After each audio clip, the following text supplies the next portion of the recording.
Evening all, I'm just setting up. Bear with me a few minutes. I'll wait for a few of you to jump on and join the stream and I'll be right with you.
I am here, guys. I'm just setting up the rest of my equipment. I'll be with you in a minute or two.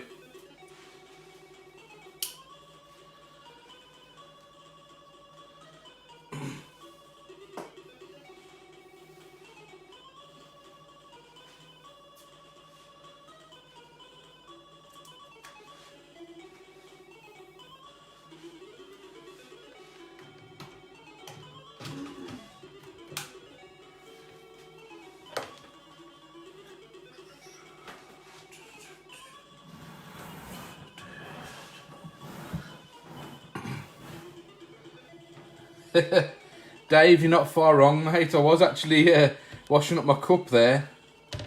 And I'm also sorting out my charge cable and a couple of other things as well. This isn't a very good charge cable, so I have to be very finicky about the way it goes in. That should be doing the trick. Just setting up the rest of my crap here, and I can talk you through exactly what we got. So, obviously today we're going to be talking about this, and as a bonus we're also going to be talking about this. So we'll have a look at them in a couple of minutes time, guys. Bear with me. I've literally just had my dinner, so I've got a little bit of indigestion. I'm just setting everything up with you in a second. In case you wanted to look over what it is exactly I'm looking at here.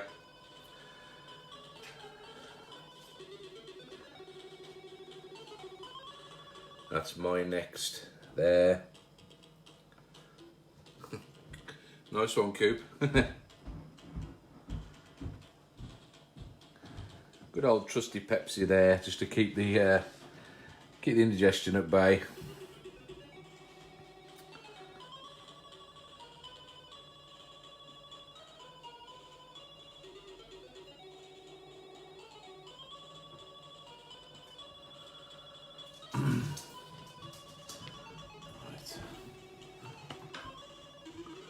This off for a second, and I'm going to switch it back to my beautiful face. And yes, I know I need a shave and a haircut. It's been a bit of a long couple of weeks for me, guys, so bear with me if I'm looking a bit rough. But just set you up where you can see me and you're not going to fall over. 2 seconds.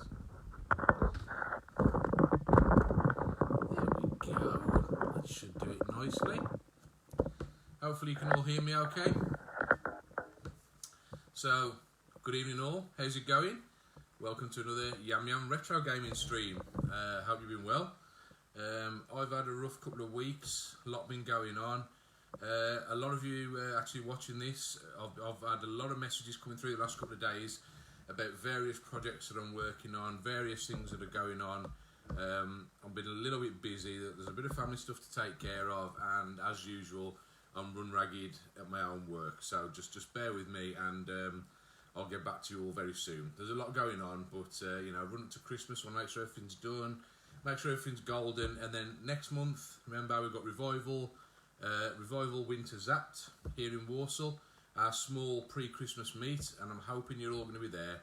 Going to be a little dose of Revival all round. It's on the 24th and 25th of November, and I hope to see a good chunk of you there. I'd really like to see you there, show your support before Christmas. We'll be going over a few things there, a couple of little surprises actually on the front regarding the next, and as well as a couple of other things going on there. Right, I'll get you, butler. Right, so anyway, good evening. Today we've got another Spectrum Next stream going on, and we're going to be covering the next release from Adrian Cummins at Spectrum Next Games, and it is this Montana mic. I appreciate you're in kind of flip screen there, but you can get the impression anyway. I will put it onto front camera very shortly, but this is the proper boxed version here, following the same convention. Now, you're not too late at all, Jamie. Following the same kind of boxing convention. Got a nicely presented package, decent amount of screenshots on the back, and if we just pop open the game inside, we get a couple of little treats for this one. Inside the box, we have ourselves the game cartridge, of course. We have ourselves a mini map, and we have ourselves a little badge. So there's a little Montana mic badge that you get with it. Nice little freebie. We get this mini map with the game for level 1 of the game itself, and flipping it over, there's a little instruction card there which does give a couple of handy hints, and it also says on there rather handily, which I think is quite nice, that you do have permission to, if for your own needs, to duplicate this game and copy it to your full Spectrum operating system SD card if you want to, as a backup, rather than run it from the card itself. Now, Dave, I'm using my my camera's mic. Can you hear me okay? The volume keeps changing. Okay, bear with me 1 second. It could be my internet connection. My internet connection's been playing up a little bit today. Let me move my my camera a little bit nearer and see if that helps. Shouldn't be fluctuating. How about now? Hear me okay? Just shout up yes if you can.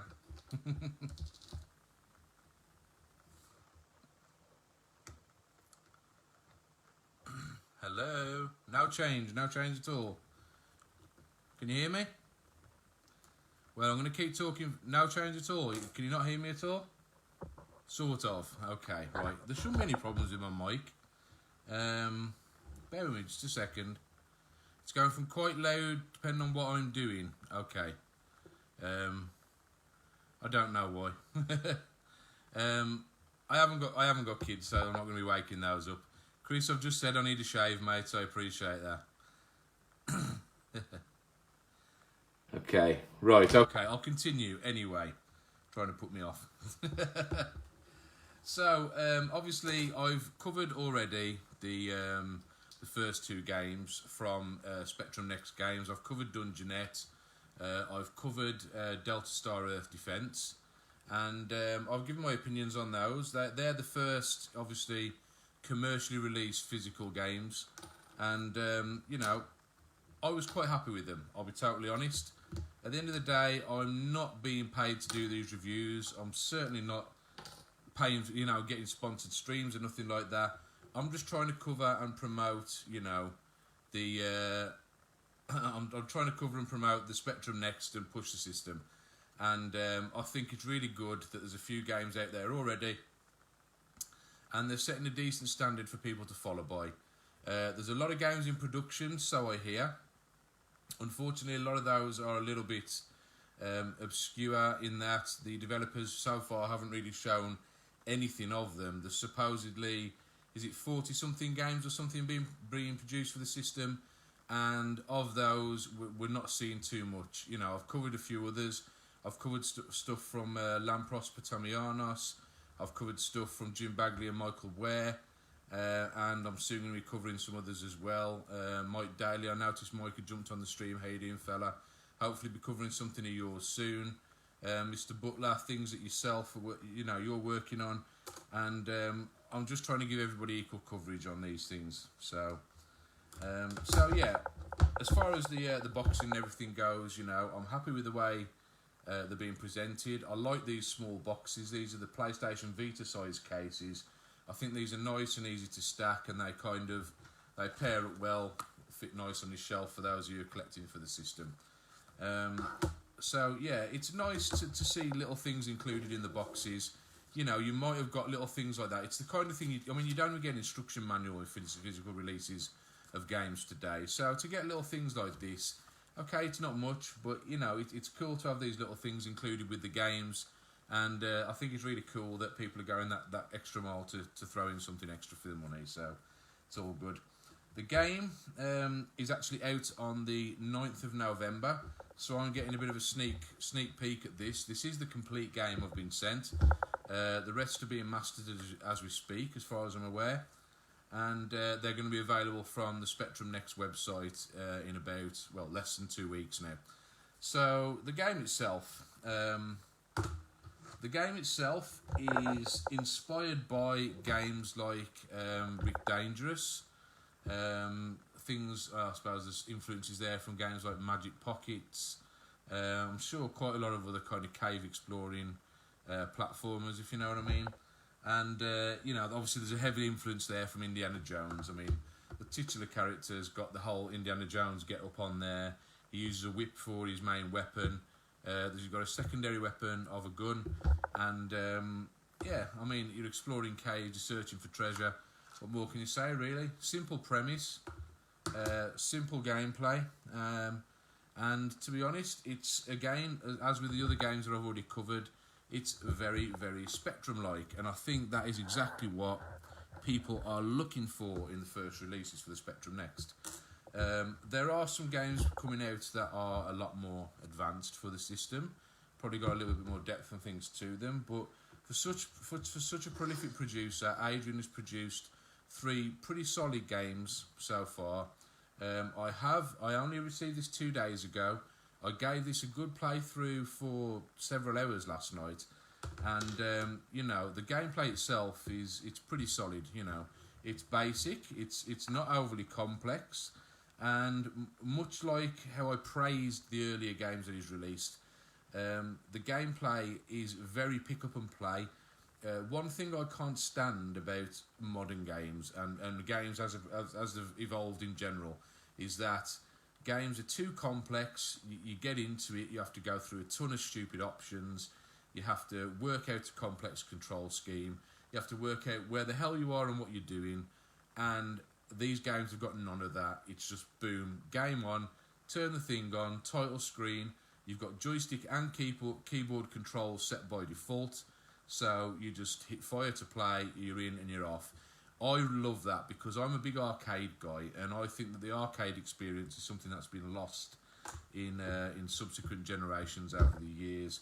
We've got games that are too in depth, and as much as homebrew stuff's been made for older platforms and that, this is a new platform, whichever way you cut it, which has got a technology of something from the early 90s, but has got, it's now got the experience to go with it of 30 to 40 years worth of development in the industry. We've got people behind it who've been in the industry for years, people who've been in the industry left it. We've got new coders and new developers coming up, and all of these people have got to work together to drive this thing forward. And I think the best thing is, because we've got this collective experience now of so many different people from different backgrounds and different aspects of the industry and the scene in general, I think it's going to make for some interesting games, and I think it's going to make for some interesting creativity. One thing I've mentioned to a lot of people is that obviously early on, the people who are following the next, we're not talking about the developers, we're not talking about people connected with the project. People who are following the project have been hooked, and I think it's been lost on a lot of people, that people are hooked and people are interested in this system because of the nostalgia hit. It may be a new system, but people want to feel and get that same experience that got us all hooked on the Spectrum back in the day.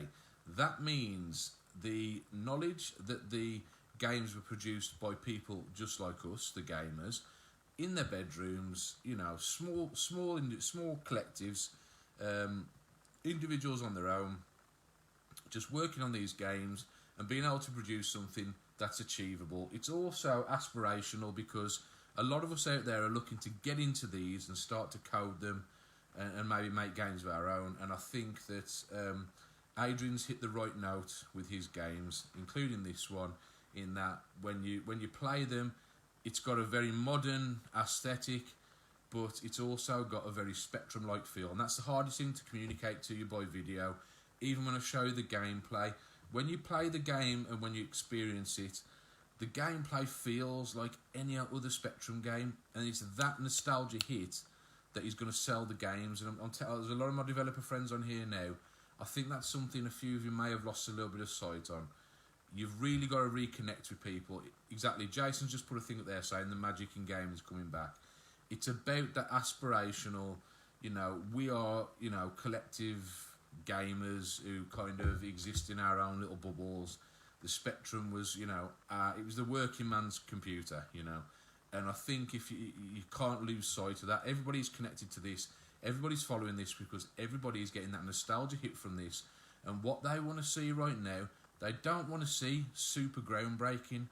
They want to see games that feel Spectrum, sound Spectrum, look next generation. That's what they want to see.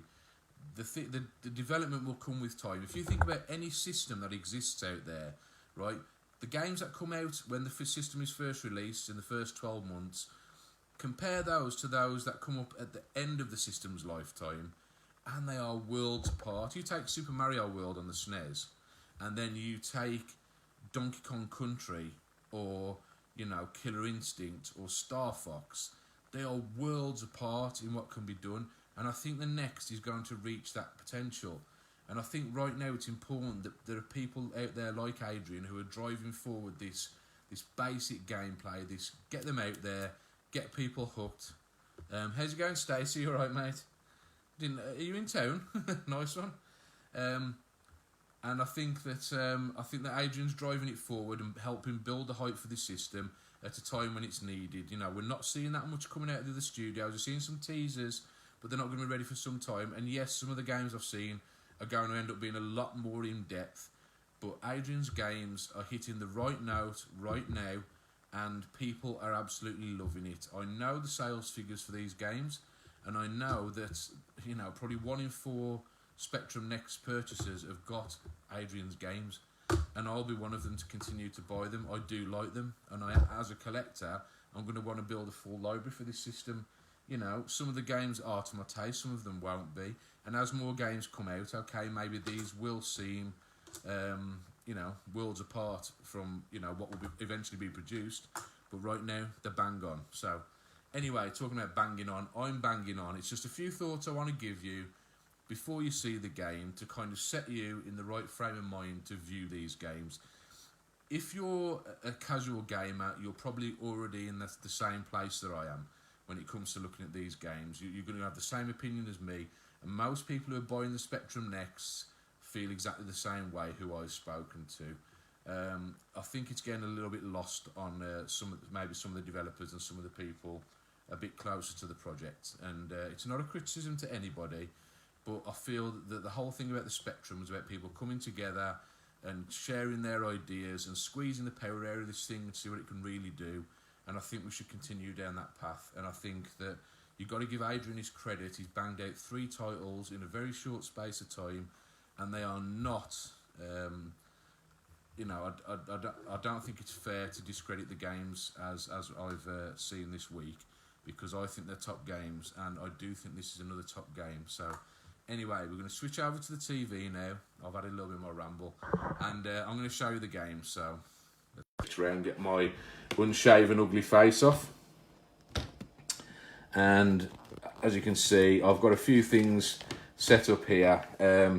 I'm going to apologise, first of all, for two things. The mess there, because I'm doing a million things with this PC and my PS2 for an upcoming video, so I'll talk about that soon. But Adrian sent me this rather nice promotional poster for the game, which I think is quite cool. Just gives a little bit of briefing about the game itself, some nice screenshots. Going to be a nice piece. The mic is behind the camera. Okay, I'll move a bit closer to my face then, Chris, sorry. Is that better? Right, sorry. So, yeah, so there's the poster. There's a little bit about the game on there. There's some good screenshots of some of the levels. And you can see there. I'll put these in the links once it's done anyway. But there is where to get the games if you want to place an order.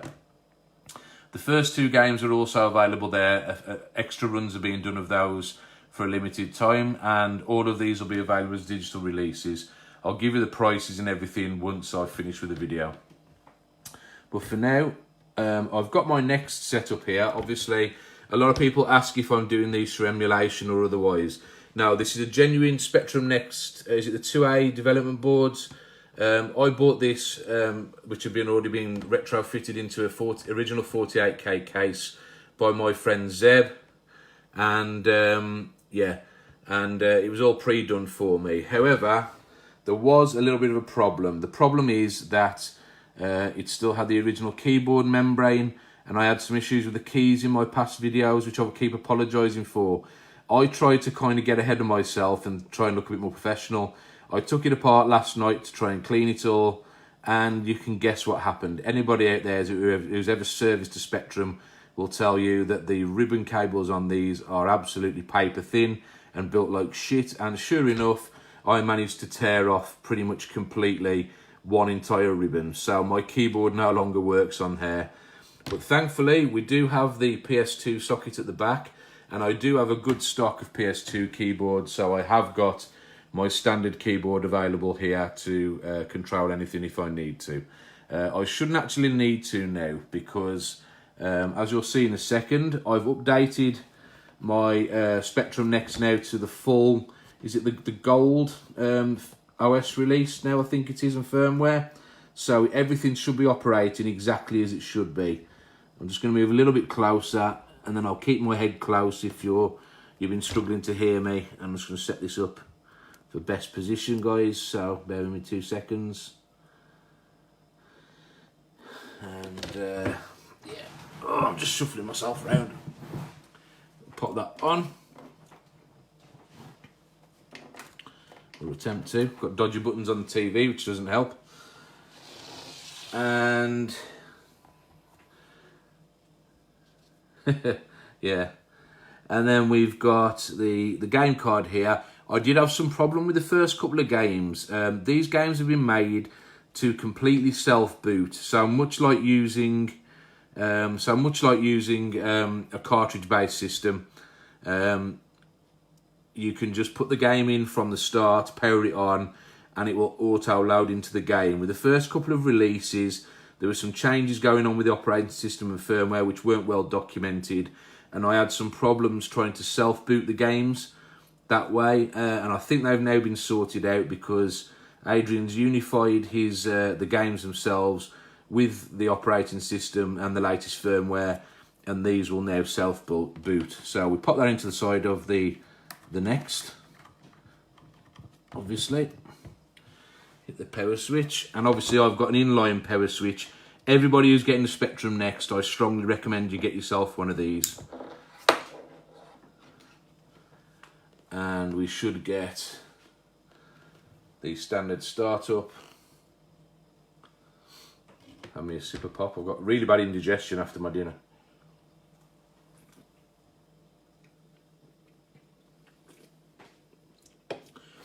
And instead of the standard menu, it takes us straight into the game.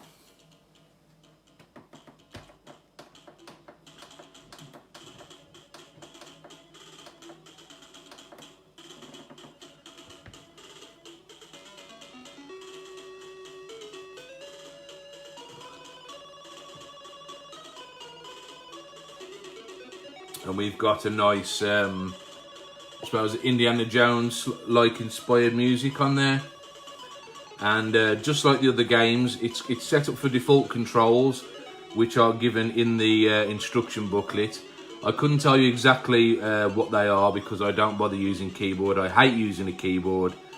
And I have set up, obviously, my QuickShot 2 Turbo to play this, and it's set up to use that by default as well.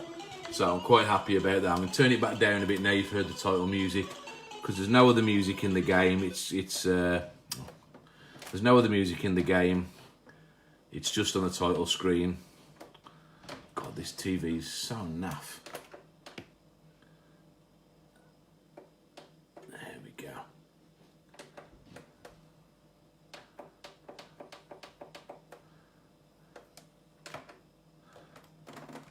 Back onto HDMI.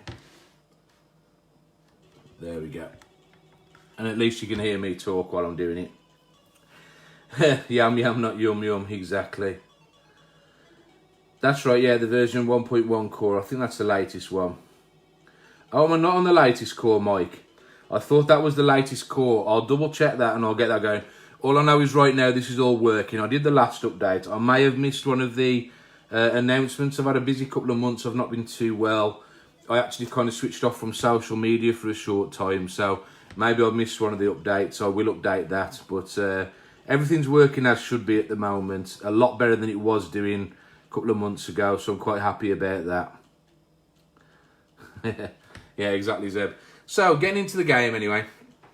Hit fire on the joystick.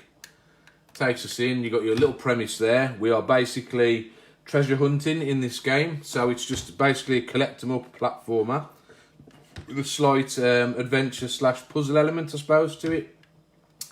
And we're starting off in Mexico and we're hunting for the blue crystal eggs. So going into the game, you can see there we're controlling Mike, who is very, very akin to Rick Dangerous, if anyone remembers that, in terms of his proportions and the way he moves.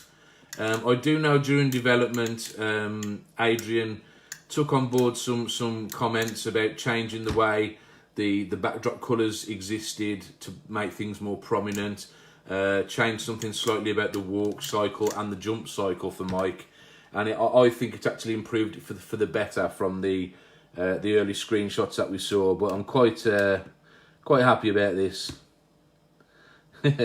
Exactly, Jace. Yeah, I'll go up to version 2 soon, David. And so anyway, moving on to the next screen, you can see we've got things like roof traps, jump the gap, scale down the little slabbed wall there, and if we collect that upgrades our weapon. We've now got a gun as our first weapon. If I jump down here, kill the little dude, hit the switch, opens up a little passageway there. Those switches are key to opening up most of this game. You're going to hear a lot of clicking, I'm afraid.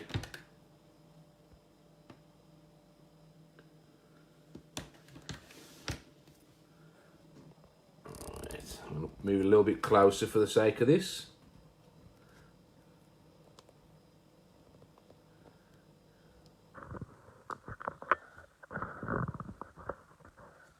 There we go. I'm going to shuffle myself around.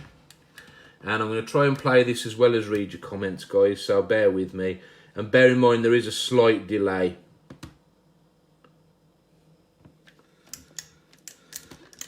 So any comments you put, there's going to be a slight delay before I actually take on anything that you say. Yes, there are sound effects, Dave, but I've tried to make it so you can hear me. So I'll try and balance the sound in just a second, but the controls on my telly are a little bit annoying, so let me just see if we can do this without triggering the menu to come up. There we go. I should just be able to hear the jumping sound effects there. Crawl to get under this passage here. I've got to time this just right. I've done this a few times. Also, I'm going to click by both. And you can see ammo running down at the bottom there. The gun is a lot better than the whip. With the whip, only the end of the whip makes contact. So there are some instances where you try and whip the enemies and it doesn't actually make contact. So you have to be careful with the timing on them. With a gun, it's a lot more forgiving.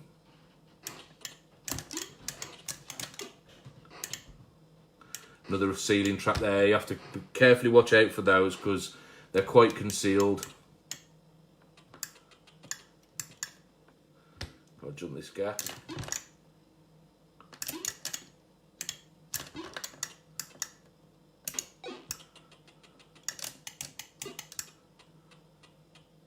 And we can see our first crystal egg up there. Tying this so the snake doesn't collar me. Got him. And there's our first egg there. There are 5 eggs in all on this level. There's no music on this game, guys, just sound effects. The only music is on the title screen for this game. We need to get down there, but if we touch that, it will kill us. And if we let it drop, we'll land on some spikes. So there's a switch up there. That opens it up properly. I've run out of bullets now, so I've just got my whip. Don't really need to kill him, so let's just run on. And try to remember whether I go left or right first. I think it's left. Oh, that was a close one.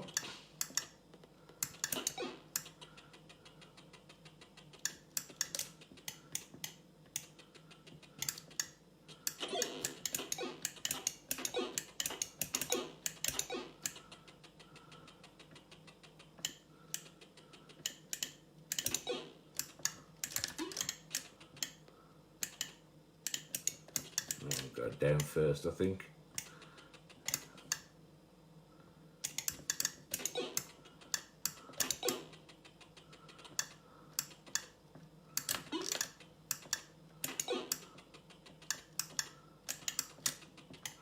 Trying to remember my way around now. I went through this level quite easy last night. The first level was quite forgiving, but then I got into the second and third levels and it was absolutely killing me. I'm just trying to remember the route. If you don't take the optimal path, you end up with finding yourself down some dead ends, and backtracking can be quite a pain in the arse. So as long as you know where you're going, I don't like to use maps on these games. Adrian's included a map on this for the first stage. I don't think you'll really need it, and if you do use maps, I think it spoils it somewhat. Part of the beauty of these games, and a bit like Baggers in Space that I was playing, is that if you don't if you don't kind of do it from memory, it spoils the game somewhat. Part of the experience of these type of games is learning to memorise your paths and everything. And I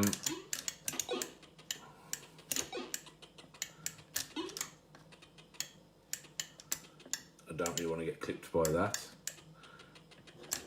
Oh, I got mashed. Oh well, I'll get the bullets anyway. That doesn't actually kill you, it just incapacitates you for a while you're crushed and you're kind of walking around crushed under your hat like that. You can't duck, you can't attack, so any enemies coming towards you, you're screwed, so you have to wait for it to wear off. There we go. Make our way back up. We've got 2 of the 5 eggs, still got a few to get.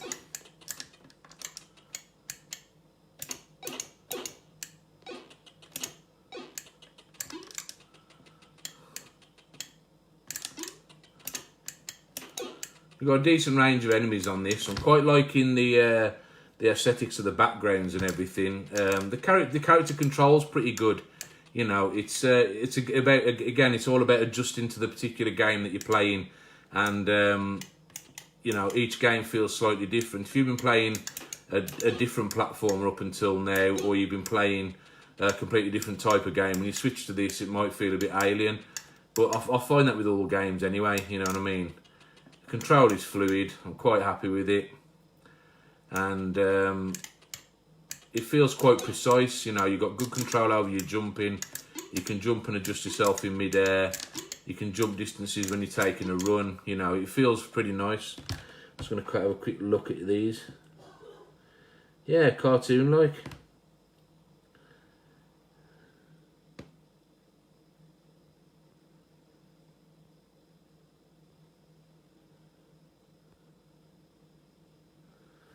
But I'm glad some of you are liking it anyway.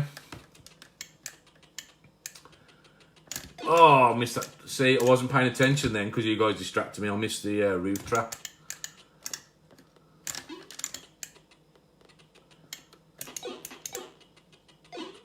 And again, I can't believe I'm falling for these. Never fell for any of these yesterday. And again, what the hell am I doing? I'm trying to rush through, that's what it is. At least when they're falling from a distance, you've got time to react to them. And you've only got the low ceilings there, there's no time to react.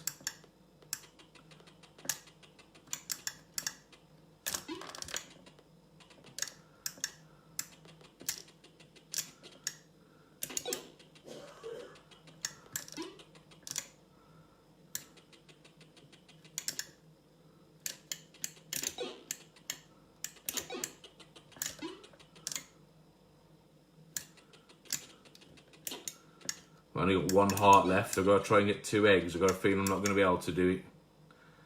We'll see.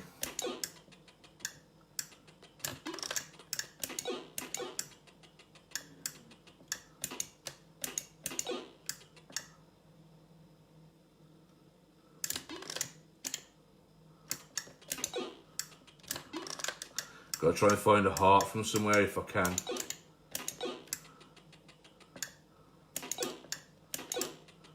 I think I've already picked up, yeah, the switch was in that wall, so.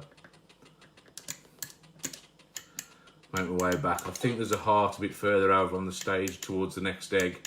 Yeah, I've got to go right here, but this is a very difficult part to do, so I might cark it here. Yep. There we go. So anyway, that was the first stage. I'm going to read some of your comments and then I'll carry on again.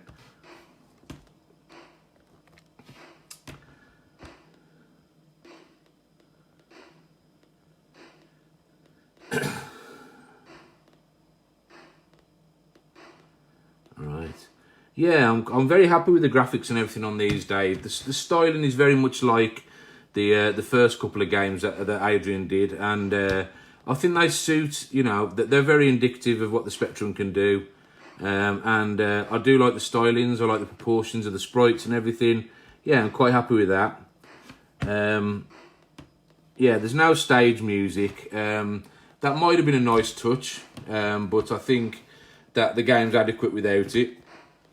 And I've got no problem with that. Sometimes I find in-game music rather annoying.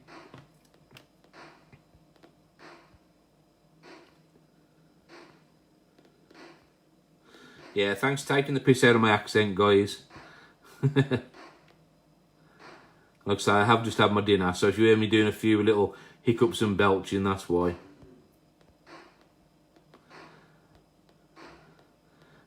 The collision's actually bang on, Simon. When it comes to the whipping itself, the whipping, as I understand, only the end of the whip makes collision with it, with the enemies, and that is because obviously when you get the gun is then obviously the better power up, because it's much easier to strike the enemies. You've got full screen distance, and I suppose much like it would be in real life, the end of the whip making contact is what would do the damage. So yeah, the end of the whip is the only part that makes contact. It means placing your jumps and timing to drop in front of the enemies and things like that is you have to adjust for that.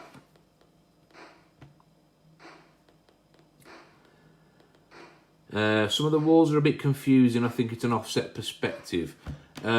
Well, you've just seen me play through it, Jason. As I was actually playing through, it's different when you look at something as like a static image to when you're actually playing it. When you play the game itself, you do tend to get a pretty solid feel for where the platforms are.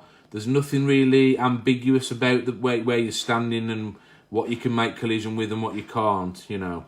And the graphics are designed to conceal things like the traps and the hidden switches and things like that as well. So I think there's some intentional ambiguity with the shading and things like that.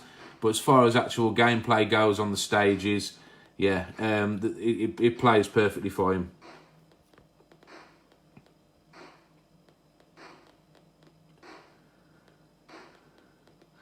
Yeah, the hitboxes, Simon. If the hitboxes were any larger, it actually would make it very frustrating. When I was playing one of the games, I think it was when I was playing the... well, I'm trying to think of the name of the game now. The one that I did for Lampros, that's a little bit like Bomberman. I did note on there when it came to collision detection.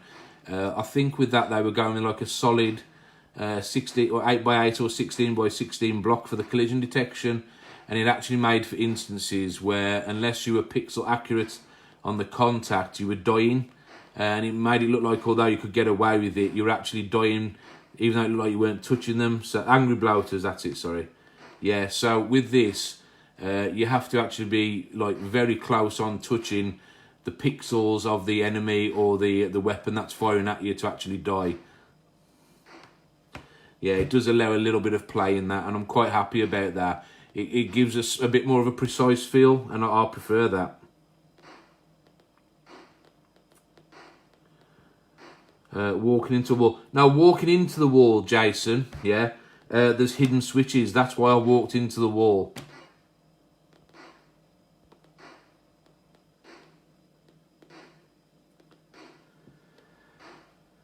Any chance you can zoom into the game so we're looking at a game that fills a screen? You can't actually zoom on live stream videos, Zeb, I'm afraid. Sorry, mate. So the only way I can fill the screen is if I go even closer. And the problem with that then is I can't even get the joystick near it.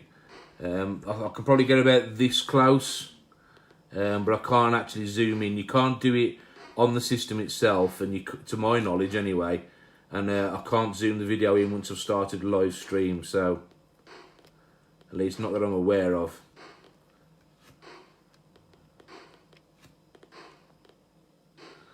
It's worth noting I do need to change my HDMI cable for my Spectrum Next because this one's a little bit ropey. It's not making solid connection. Hasn't quite got as long a metal tip on the end of it. So you might hear a little bit of sound artifacting. That's because of my crappy HDMI cable. Besides that, should be sound. So we'll give it another go. We'll see if we can make it through to level 2 anyway. Yes, I do, Scott. I'm using an iPhone X. I had this from new last year. It's the first iPhone I've ever had where I'm actually happy with the camera as it happens, because I found the camera on most other iPhones I've had has been absolutely shite compared to everything else on the market. Really happy with the camera on this. And usually I'm very happy with the microphone, but a few of you guys are saying that it's not picking me up too well tonight. People usually say I'm shouting a bit too loud on these videos, so...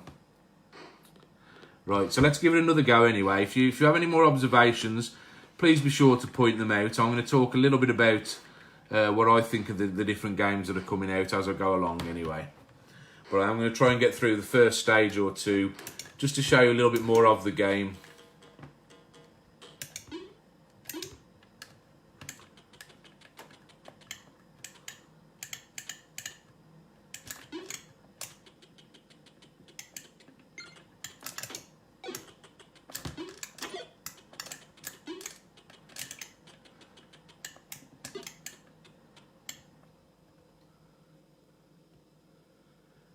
When I'm doing face cam, the mic is funny. Yeah, I actually think it changes the focal point of the microphone when you switch the cameras, Dave. I wasn't aware that iPhones did that, but I've noticed it on the last couple of videos I've done.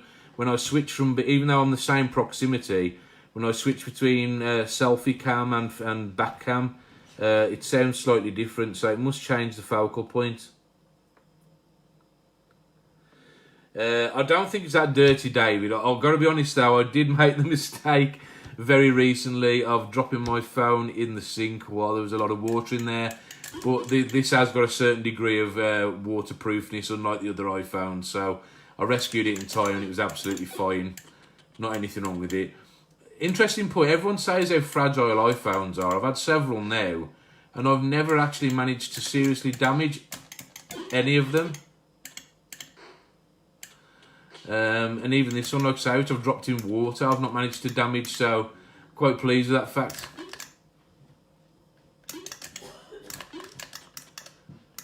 Right, let's try this again. We can do it.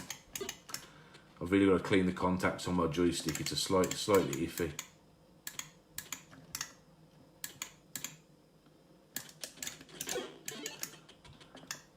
So you got quite good pixel perfect, you know, collision detection on that, and I preferred it to be a little bit more pixel perfect. Okay, there's a little bit of overlap when you're walking up against walls and things like that, but there's no problem with that at all. It's how you collide with the enemies that makes the difference.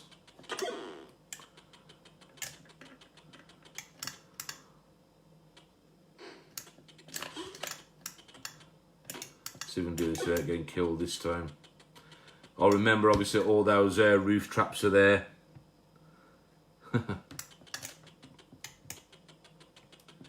Yeah, here's where there's a hidden switch in the wall. But I'll wait until the enemies are going the other way before I do.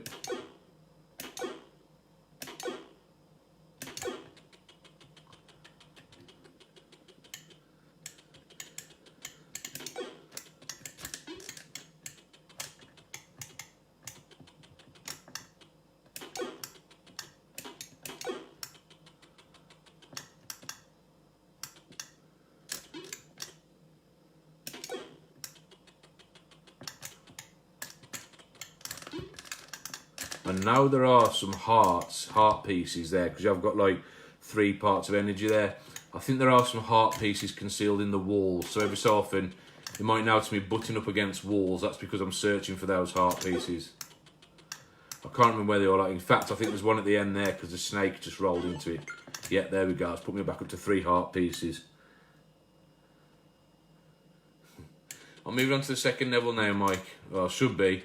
We'll make our way through this.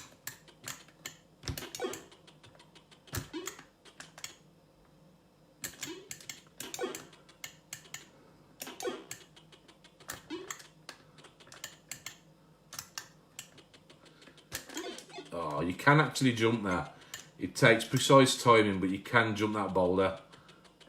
I keep failing on these. I was thankful there's nothing there to kill you. On the later levels, where there's things to crush you, if you get caught by that, it leaves you defenceless against enemies that are on screen, so you have to be very careful.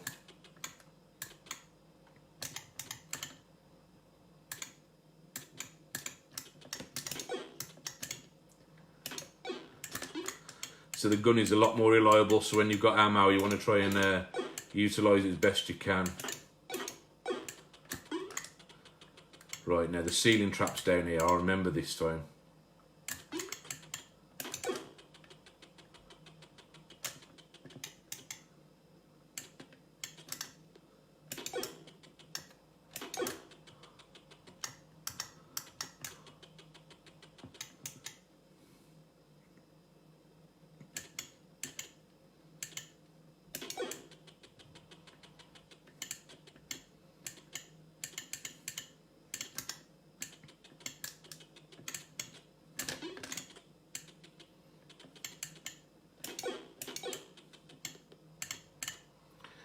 Good, you'll remember those were there this time. I genuinely nearly forgot again then.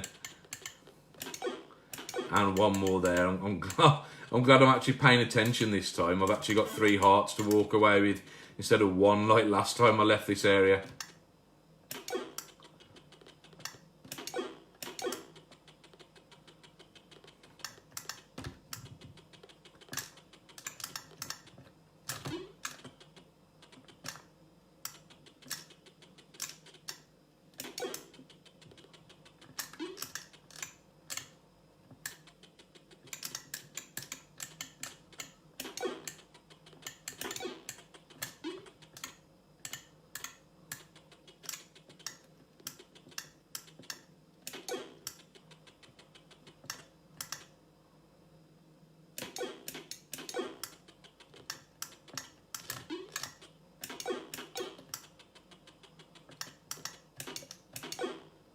So you have to catch them right on the end there. That's a perfect example there where you've got too short a space. If you don't catch the snake while he's over there, you'll miss him.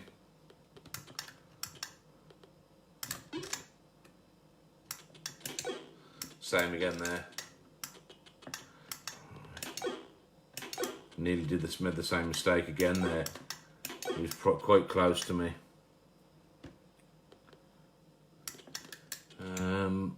Why does a block fall from the ceiling when you walk into that room? You're nowhere near it. I think because you've already activated the trap, Simon, when you return back through, it pre-activates it so you don't get caught by it a second time.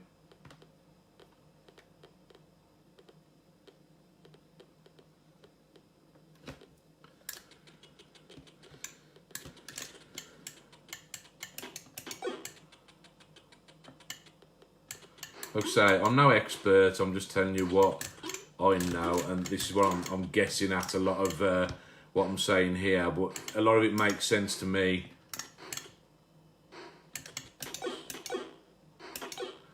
That's a tricky part there if you don't land that first little drop right. Oh, I think I've gone the wrong way here. I think I'm supposed to go the long way round. But you know what? I've got three. No, if I go that way, I'm going to get killed.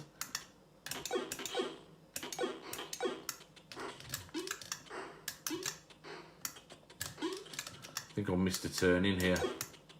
I'm being a bit dense.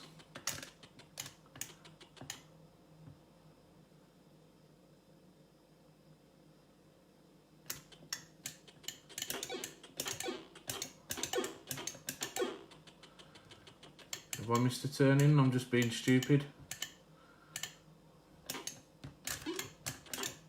Ah, that was just bad timing.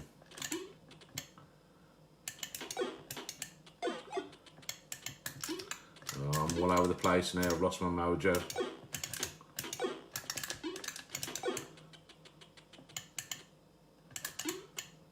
Oh, I think I've taken a completely wrong turn in here. I should be on level 2 by now. Oh, that's what happens when you're playing to an audience. I blasted through to level 3 last night and now I've forgotten which damn way I'm going. And I'm going to run out of energy pretty soon. So there we go. Bloody useless.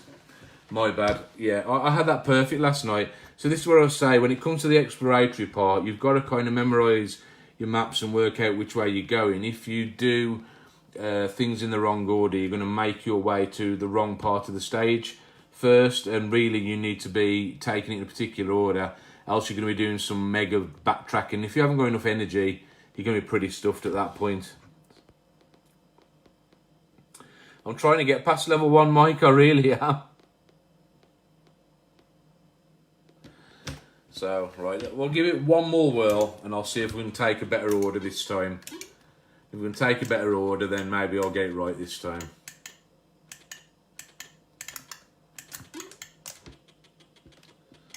I know you're looking at much of the same here because I'm playing like shit, but I can assure you I did a lot better last night. It took me a couple of hours to get where I wanted to go, but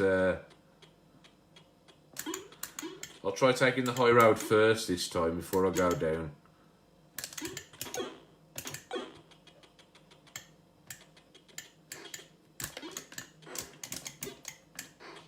That was lucky.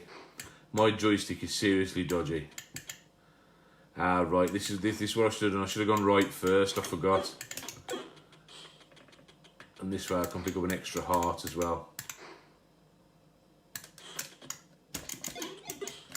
Which was a bit of a waste because I didn't duck in time. But there we go. There we go. That one was easy to dodge. You're a lot higher ceiling there.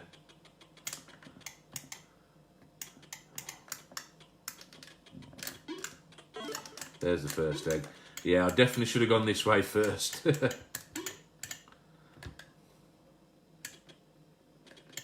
Save my bullets, I think.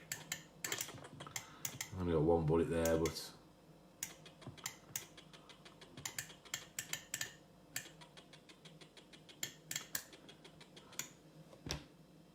yeah, take the high road.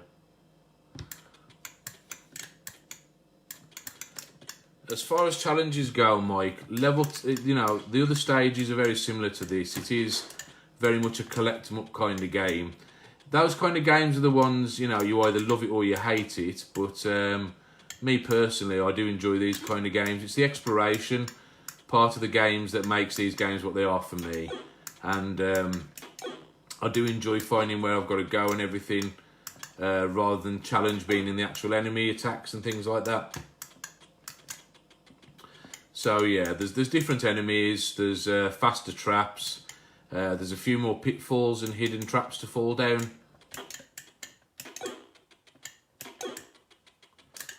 Right, I think I've got this right this time. So there's the 2 eggs I didn't collect from the last stage, and I think if I crawl this way,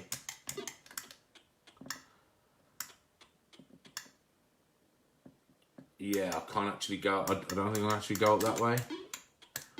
No, I'll fall down there. So that is like a bit of a pitfall trap there. Whoa, that was close.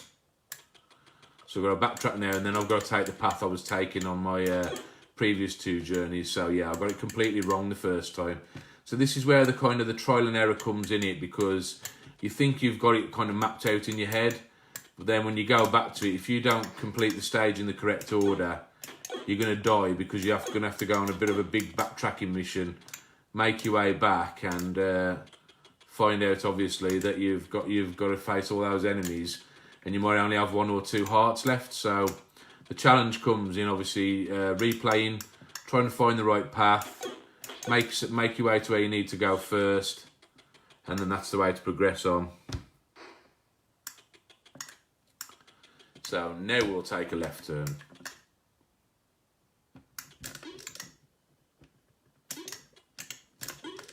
And hopefully, if we can do this without getting myself killed this time,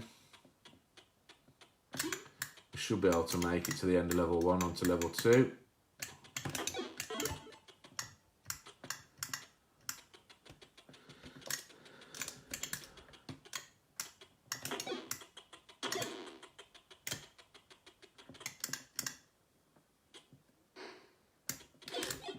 Ouch, didn't want to do that.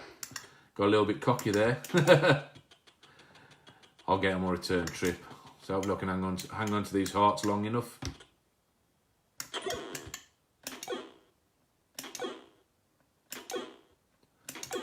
There we go. Got the timing down on those. Because he's hanging onto the rope, Simon. That's why he's not facing sideways.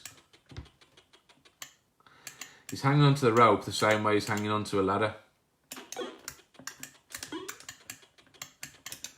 So these perspective things, 8-bit games, I mean, come on, you should know better than anyone, mate. These 8-bit games, perspective and, you know, comparison with real world are 2 very different things. Reusing the sprites for climbing ladders, for hanging onto the ropes, works perfectly well. I wouldn't have even noticed it until you'd actually said it then.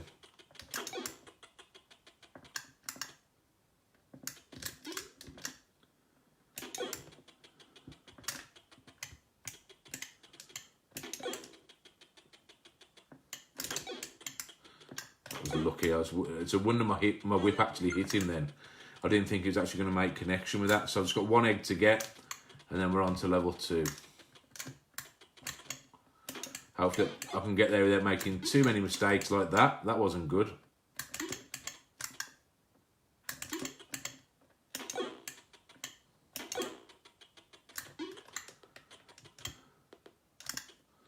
Oh, sorry, I'll just take a hit. I need the bullets.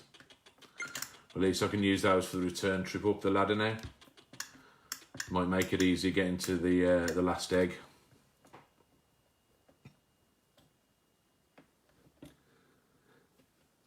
I guess it's all about choice of aesthetics. So, you know, some people have got a certain graphical style than others, you know. I think I'd have probably done it, you know, this way. It's perfectly acceptable.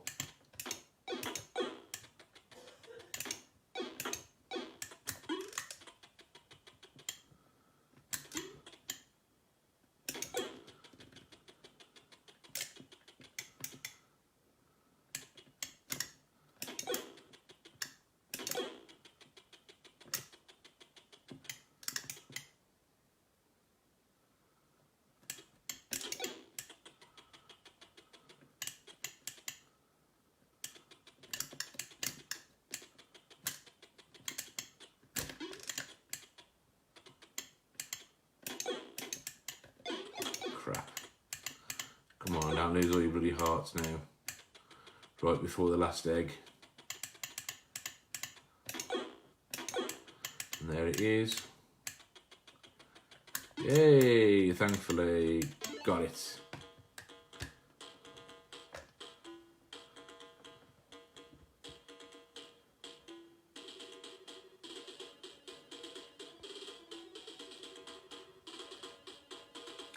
Now, there are no bosses on this. Like I say, Dave, this is just a collect 'em up type of game. And on we go to level 2, over to Egypt now.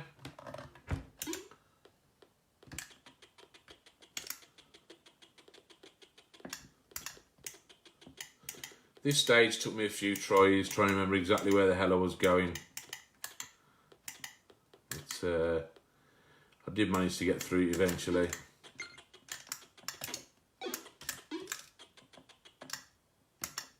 That was close. He landed in the water, not good.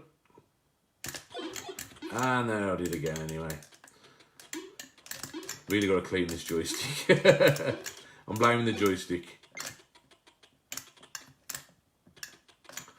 That was close.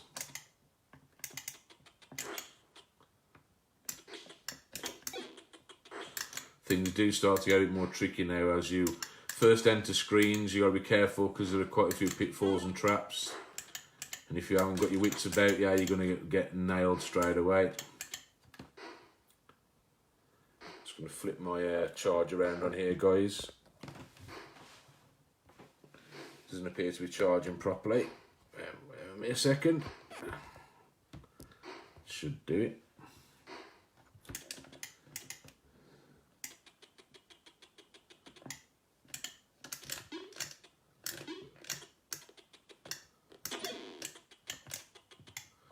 Another little trigger there to open up the pathway.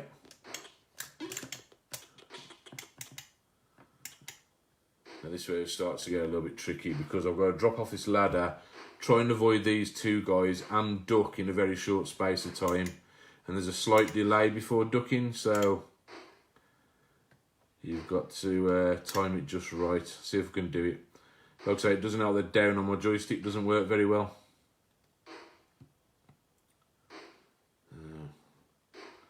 Should be it. There we go, just about got away with it. And now I've got to do the reverse. I've got to kind of pop up out and then jump up onto that ladder in 2 jumps before that gets me.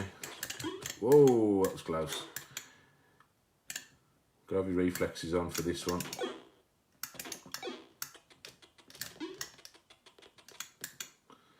I quite like how you can actually jump on and off the ladders. There's some games where you're forced to climb the full height of the ladder, and that just really pisses me off when you're in a rush. But then again, I should be taking my time a bit more anyway by the look of that.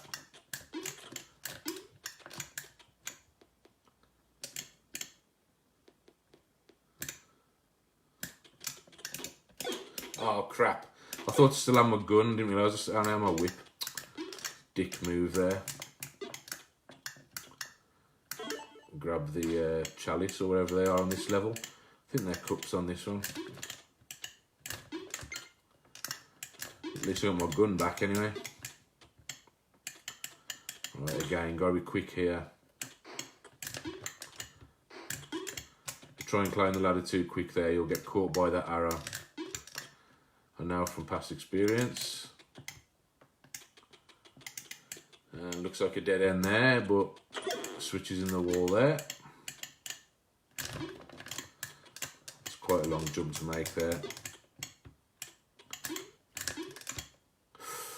You know what, it's a good job I actually landed just there because I always forget about that ceiling trap. Every time I forget about it. I'm going to leave those bullets there for the return journey because I've still got a full rack of 6. Well, 5 anyway. They should last me just to get through this next section. Now here, there's an absolute pisser of a jump.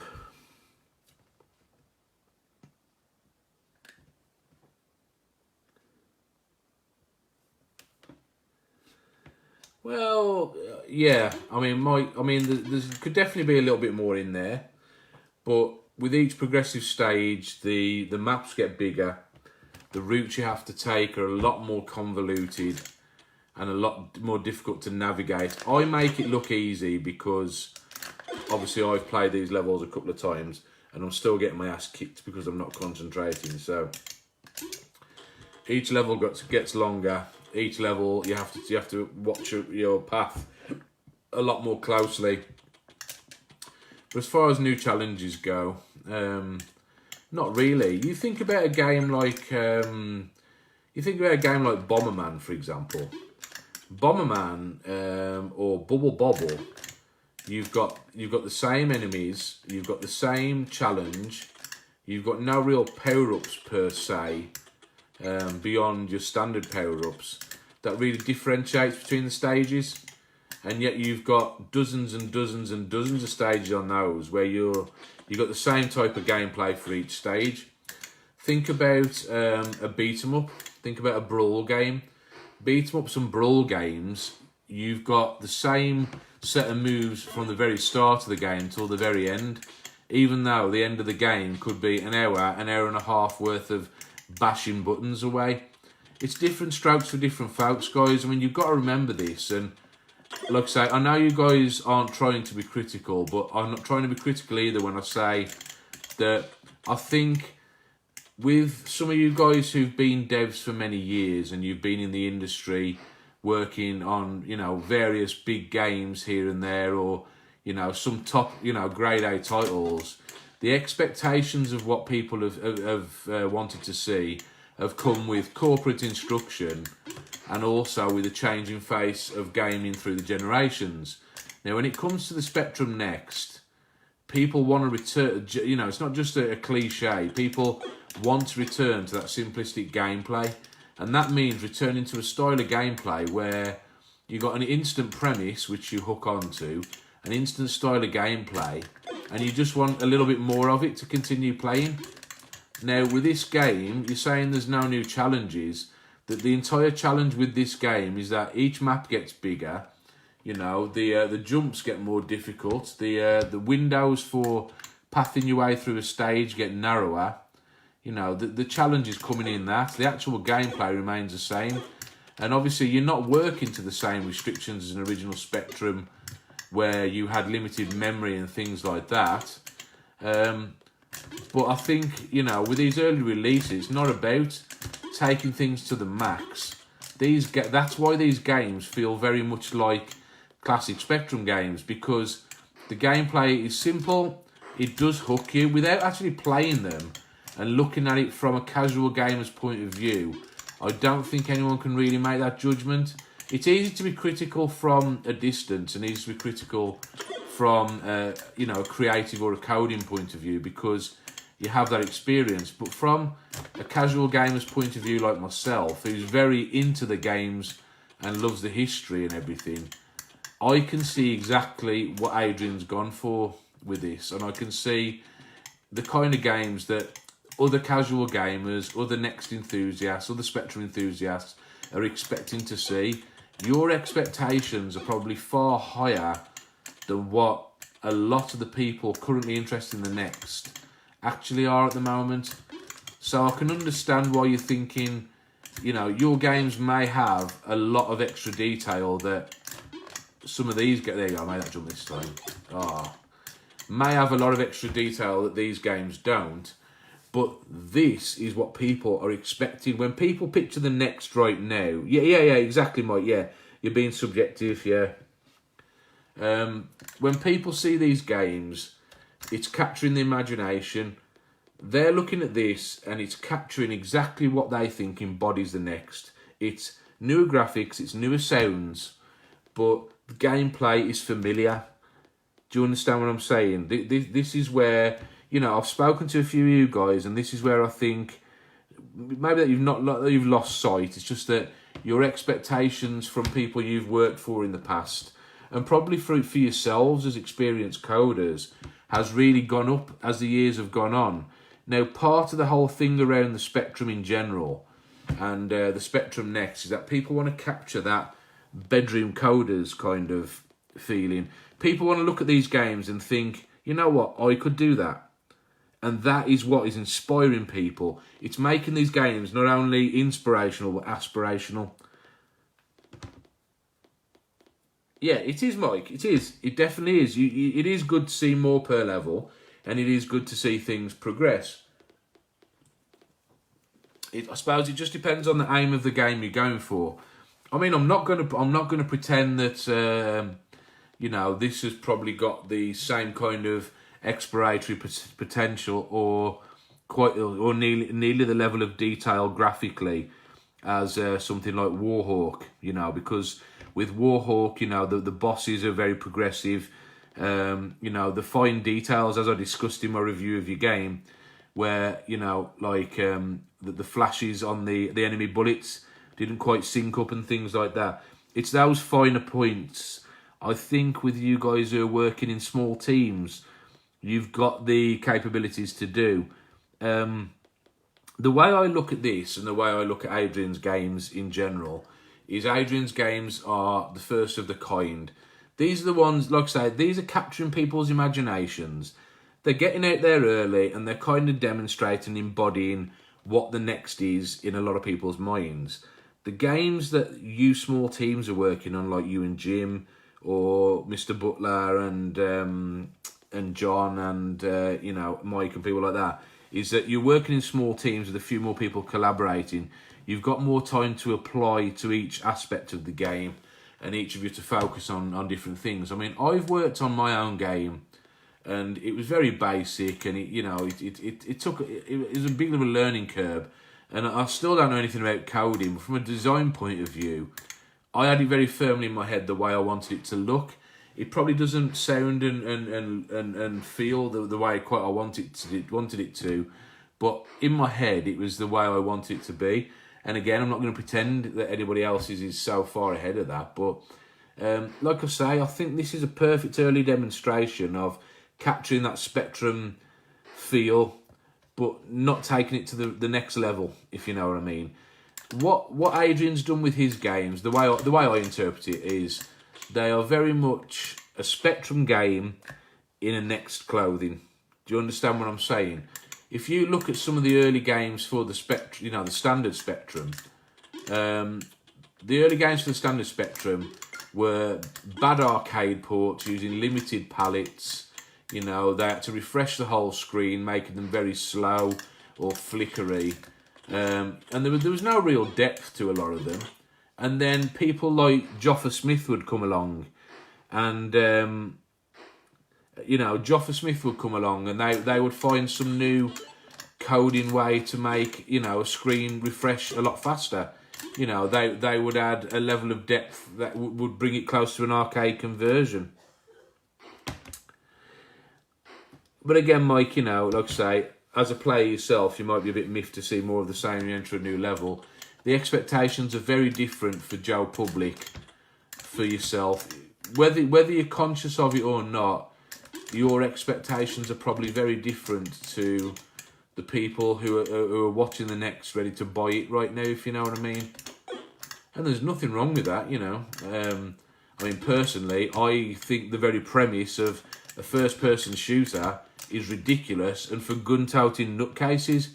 But at the same time, I appreciate why people love those type of games and why people can play them for 16 hours straight and do streams about them for days on end. Do you know what I mean?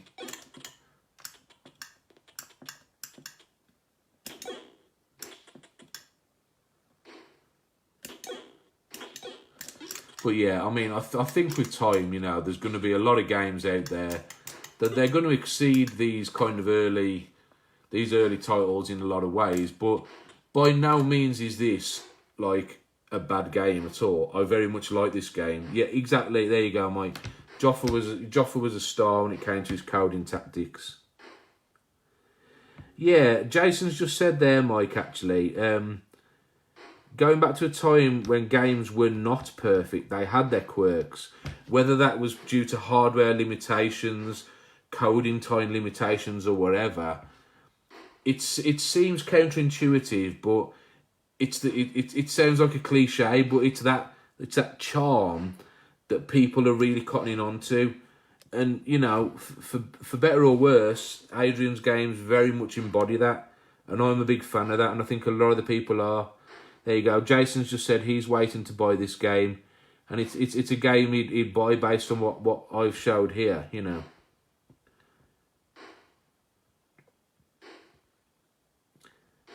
Yeah, exactly, Simon. Yeah, you do have to put a lot more into your games, you know. Some of you are bound by different restrictions. Yeah, he did, Simon. You know, Joffa was, you know, unfortunately, you know, he went the way that he did. But as far from a creativity standpoint and a coding standpoint, he really knew his stuff. I've got a lot of respect. I'm just going to switch back to me for a sec, guys. As far as creativity goes, it can be easy to kind of get the wrong impression, you know. And when it comes to things like gaming and that, The next for me, and I think for some other people, even though they probably can't articulate it as well, it embodies this kind of time when efforts were collaborative, where everybody was discovering where everyone was discovering this new piece of kit, where everybody was, can't hear me at all. That absolutely sucks, man. I don't know why that's doing that. Okay. I'll switch back. You're just going to have to look at the screen and listen to me. Can you hear me now? I'm definitely going to have to check that out. It might be a Facebook quirk. I've discovered a few. Right, so you're just going to have to look at the screen while I say about this then. Right, so what I was... it comes in and out. Right. Can you hear me while it's facing the screen, yeah?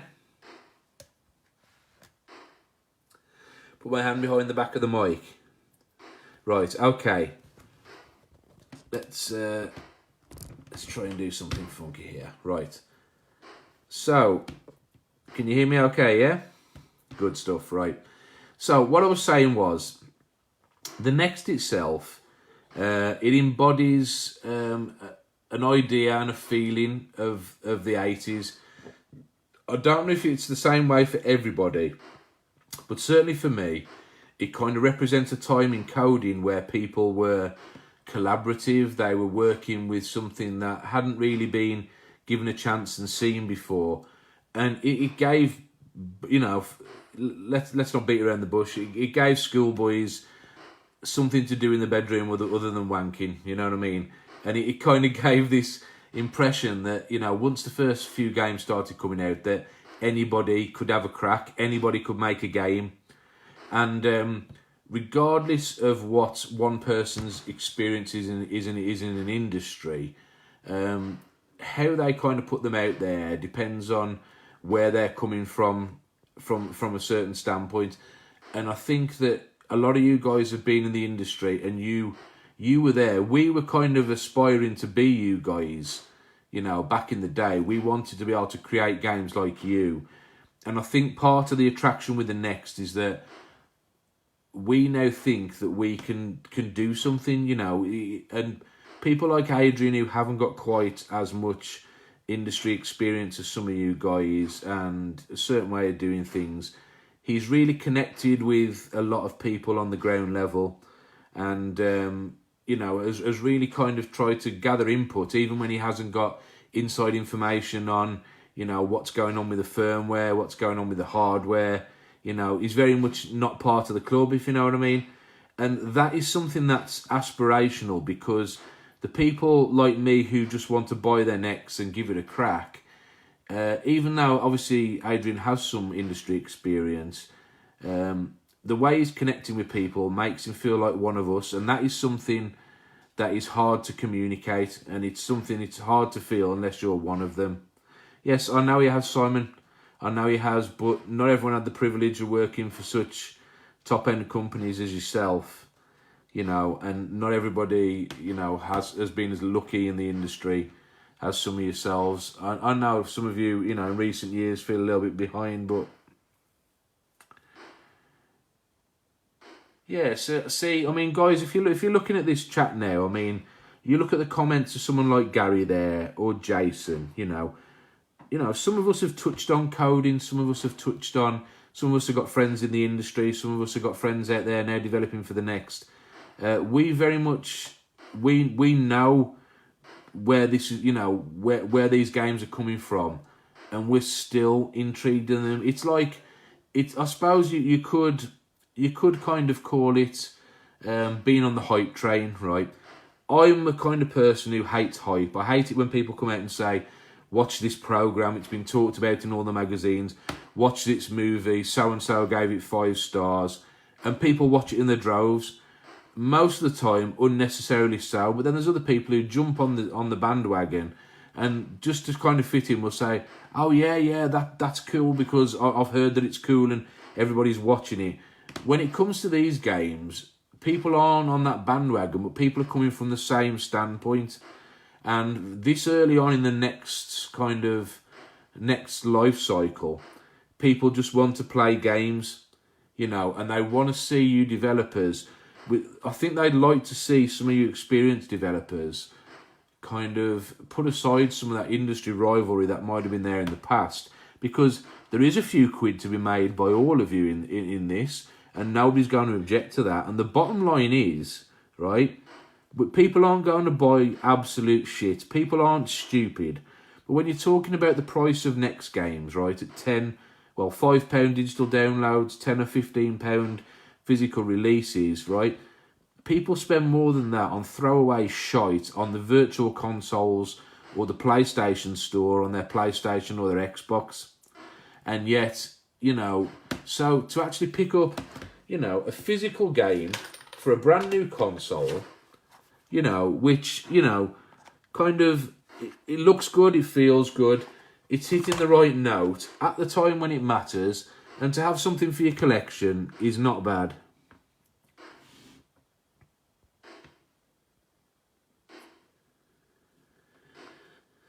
Yeah, it's very much like Rick Dangerous, Simon. I mean, I think at this point, yeah, Simon, I do, and you know what? I'm going to defend that quite steadfastly, to be honest. Right, this game would only. I mean, I bought games right in the era. The 16-bit era was probably one of my favourite eras. Right, the 16-bit era was the era that really bonded me with gaming. Right, I started on the Spectrum. But yeah, it was the 16-bit era that really captured me as a teenager, right? Now, in that era, games got silly. Cartridge prices went up to 40, 50, 60 pounds, right? Now, you're talking about completing the game, in 5 minutes, right? This game is going to take the average person, I don't know, however long it takes. But it's certainly not going to be 10 minutes for a start, right? Whereas I would have paid £65 to import Street Fighter 2 in the early 90s, which probably would equate to what, about £100 something now? And that game, I'd already beaten in the arcades. I'd already beaten it. I'd beaten it with every character the first day I got it home. And I'm thinking that, that level of, there's a lot of games which I've taken home and beaten the first day. Doesn't spoil them being a good game. And okay, there's some games, it's replay value that kind of counts with shorter games. But like I say, it's what are people's expectations right now? And on the next front, I don't think that 10 or 15 quid for a brand new system to start a new collection for the average gamer, you got to remember, some people haven't even got their next yet. There ain't many people out there with boards who've got it in a full system here like I have. And they don't think 10 or 15 quid is out of the way. You're not going to be selling these games to kids. They're not really going to be that interested in them. And adults, if generally speaking, are going to have 10 or 15 quid to throw about on a game, every couple of weeks. And I don't generally buy games that often, but I'll be buying each and every release for this system. I can guarantee you that. Because I want to collect, and the people you're aiming at in this market now are collectors, So I think we should all be welcoming each other and applauding what each other does as time moves on. Don't get me wrong.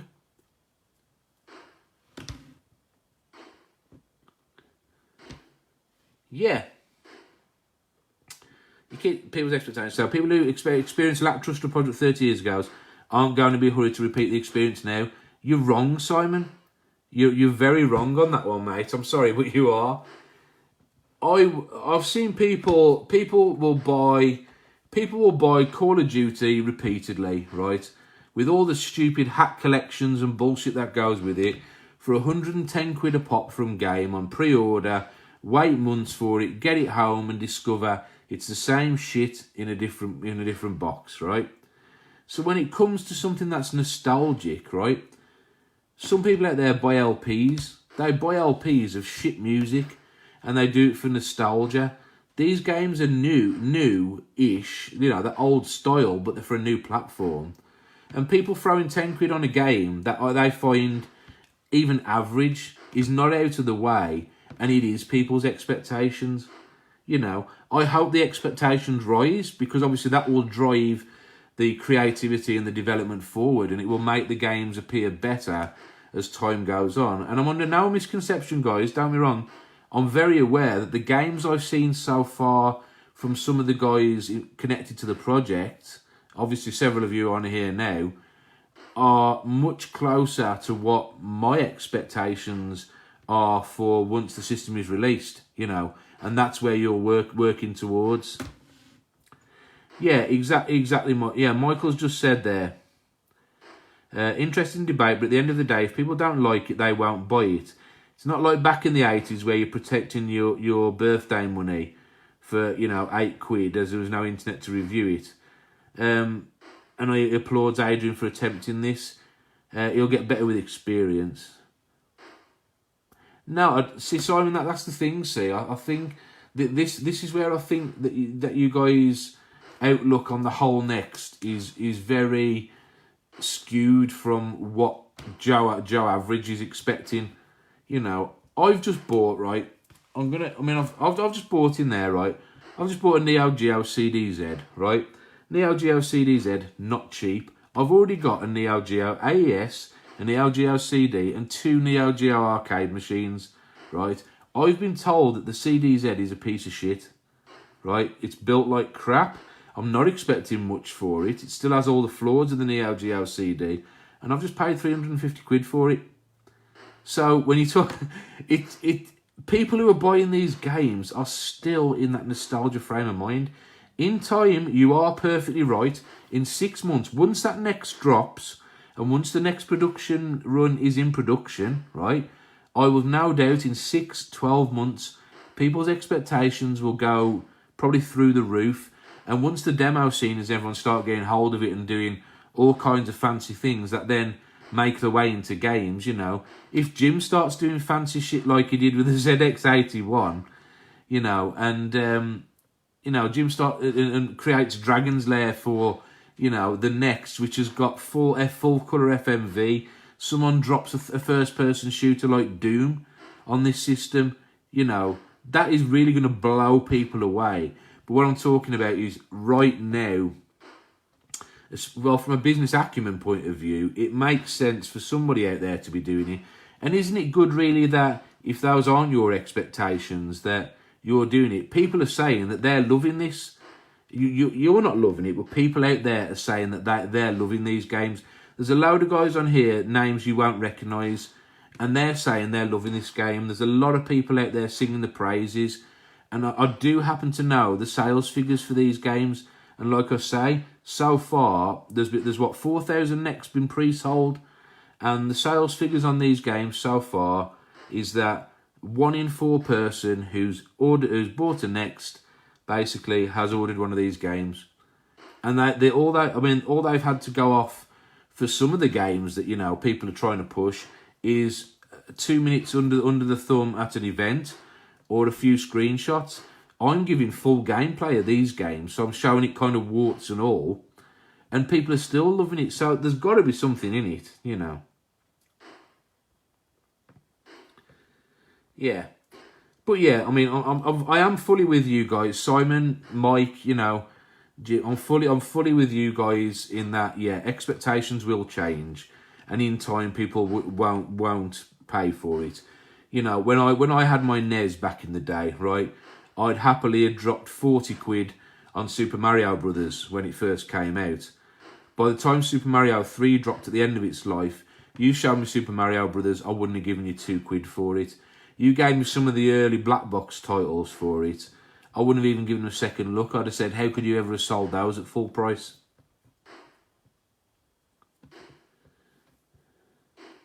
Yeah, possibly. Yeah, looking at that, Simon, yeah. Spend more time to create 3 to make one truly great game. Yes, for you guys. Yes, for you guys, but no for Adrian. Adrian's circumstances are very different. And it's not just Adrian. There's a couple of other guys out there who are writing little things for themselves, There's things I'd like to work on for this, you know what I mean? And they won't be great. But if there's an option there for people to get them out, right now, hype is everything for this system. And put it this way, if Adrian wasn't doing it, somebody else would be.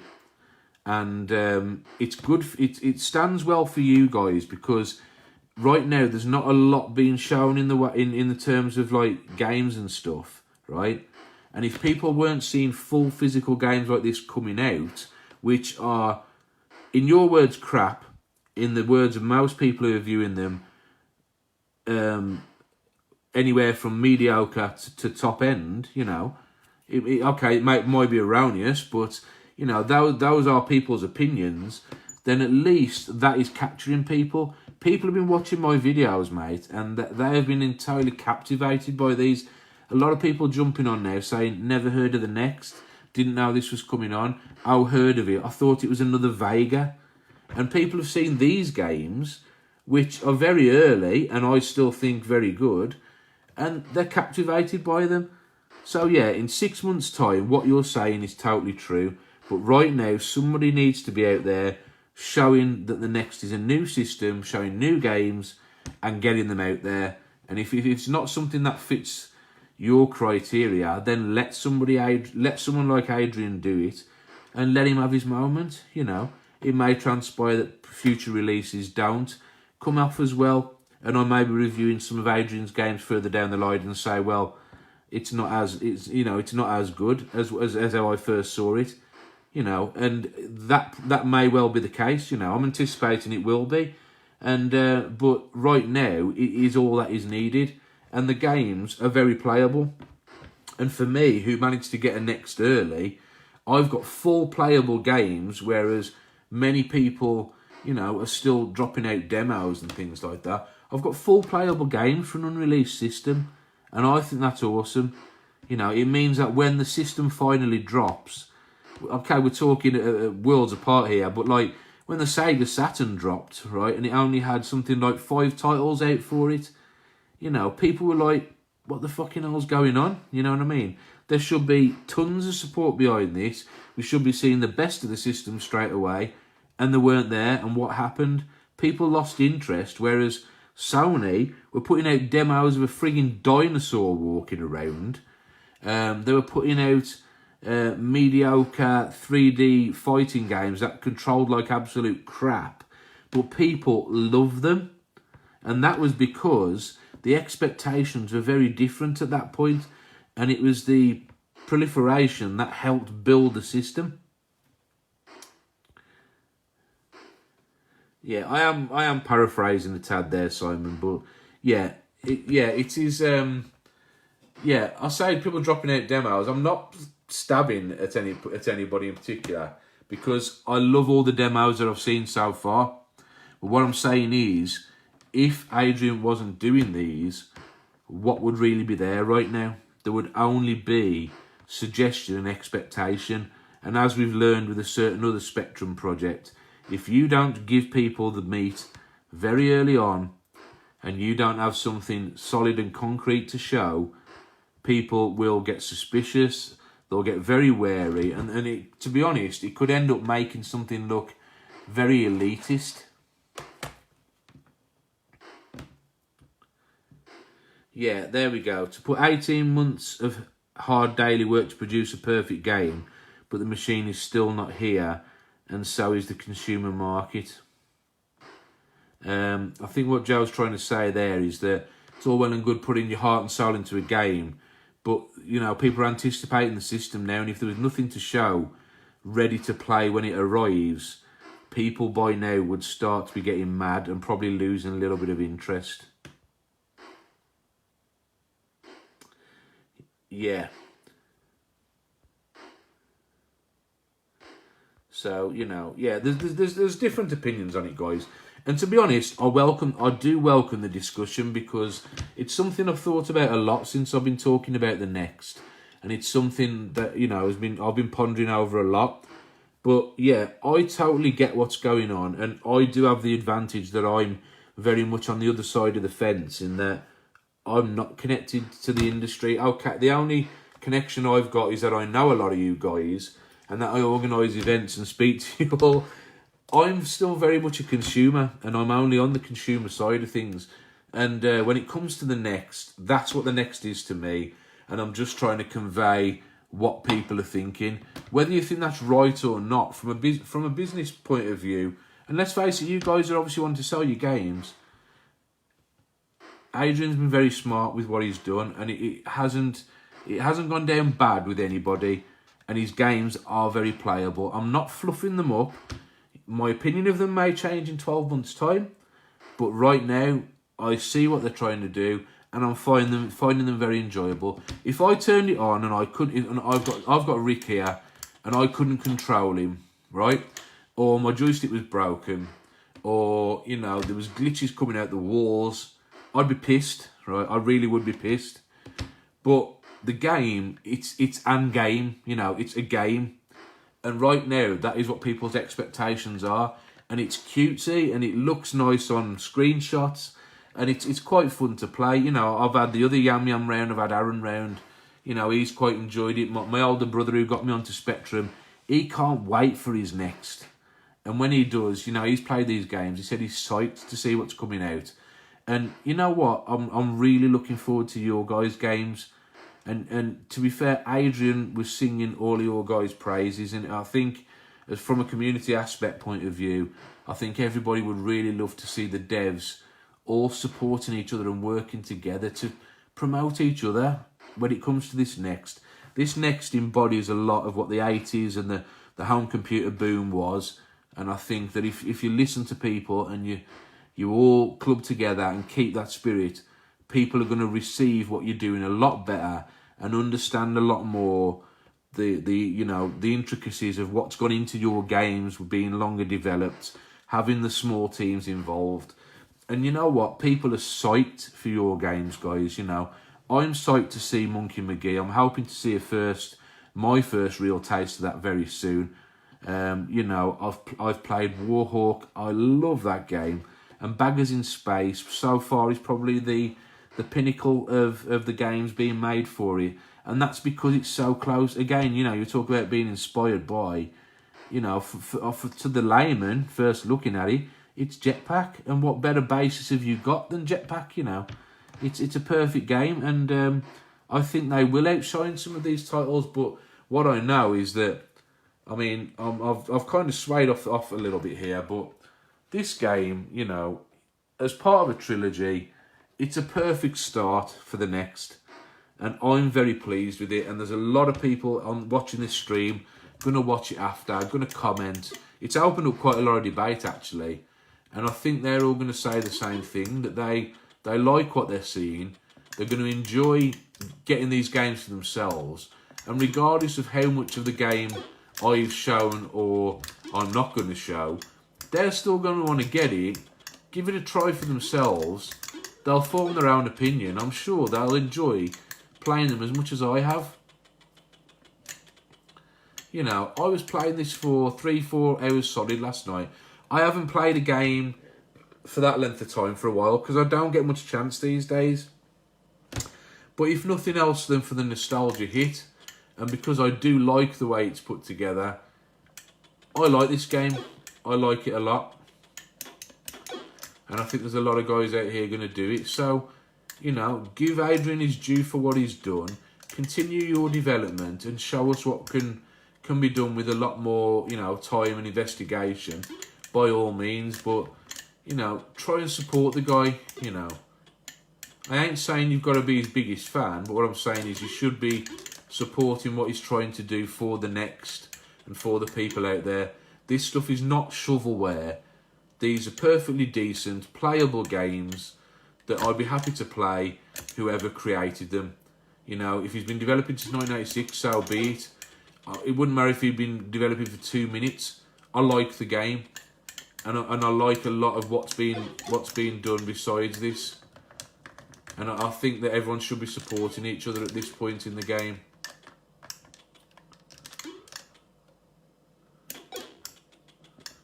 Right, I was doing well until that. I've got 2 hearts left and I've got 1 cup to find on this stage. So let's see if I can find it. I've completely forgot where I was going. It's been that long since I was actually playing that part of it. But yeah, you guys, I love all my developer friends. I've made good friends with Adrian doing this, and it's because he's been so open with the development and being so forthcoming that people have warmed to. You know, so give him his credit, give him his due. And if these turn out to be the only titles that he produces, he should be applauded for that, for doing it on his own. And when your guys' games come along, if they do break new ground, they do blow people away, then that's fantastic. But people are liking this, so it's certainly not harming the system, if you know what I mean, to have these games come out now and be acceptable in your eyes. Hope that makes sense to you all. I know I've gone on a bit, guys.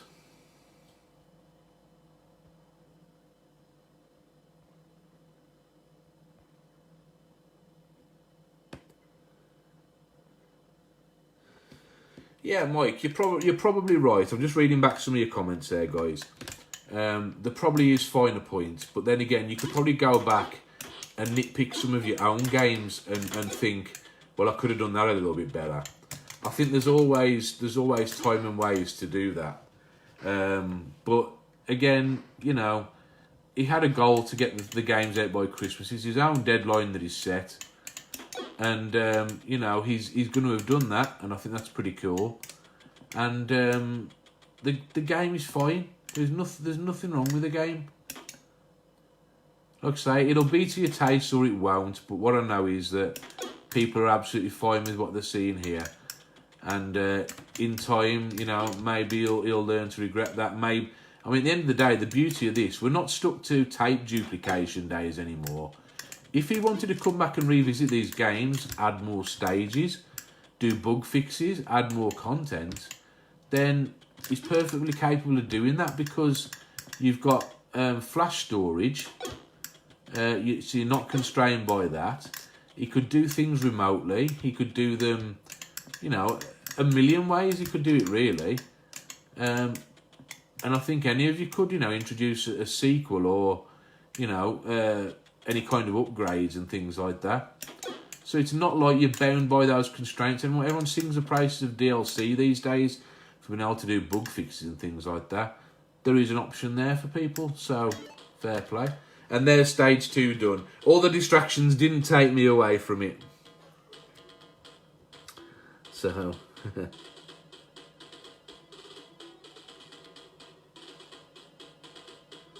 the border's still an issue. Never say goodbye to the border. Yeah, something I wanted to ask you about, actually, Mike. Is the border a limitation of the new hardware, or has it just been done to keep in line with the old Spectrums? Because, I mean, that kind of makes sense, but it's a shame you can't do like a full screen gameplay mode. I'm sure there'll be ways to kind of trick your way around that, surely. Move on to London.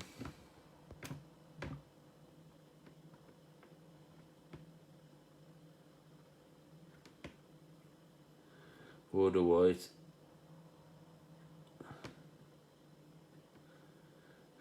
Yeah, there you go. Now, see, Mike, you know, things come with experience, you know. Things come with experience. Yeah, the screen is still 256 by 912, yeah. I mean, I've got no problems with the border, to be honest. Regardless of how fantastic the games look, I think the border being there always reminds you that you're playing a Spectrum. You know, you know, when we were talking about this and we were reviewing the Spectrum while it was in production, one of the things that came up a lot was people were worried that the fact that it was so much more powerful games would end up looking like an ST or an Amiga, and yet, you know, if you lose that, I think you'll lose the Spectrumness, and there's little things that kind of always remind you it's a Spectrum that keep that nostalgia for everybody. And you know what, the border, I love the border. And yeah, and there you go, David just said there, you can add sprites into the border. I envision, I mean, thinking about, does everybody remember the Super Game Boy for the SNES? Right, the Super Game Boy, you could do trick things with the border. And from what I understand, I think you can actually, I know sprites can go in the border, in theory, depending on how you design the game.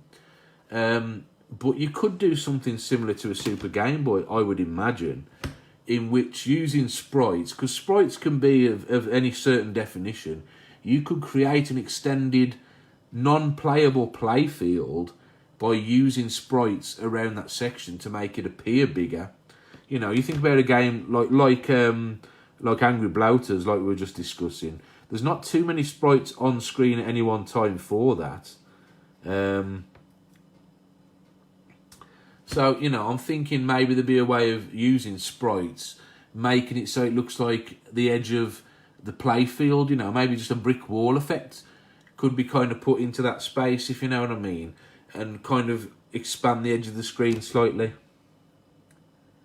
See, it's all these little tricks, guys, that make the next so intriguing, because you guys who know your coding, you're going to dig stuff. It's a shame Joffa Smith isn't still around, because if it was here, I'm sure he'd work out some way of drawing fucking 4K on here. You know what I mean?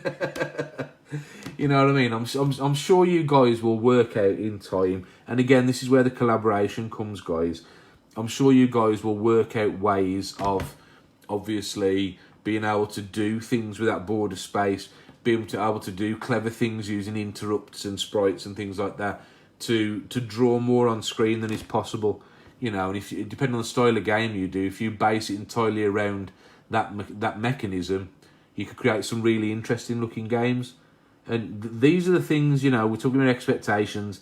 These are the things I'm expecting 12 months down the line. We're going to start to see some crazy stuff coming out from you guys.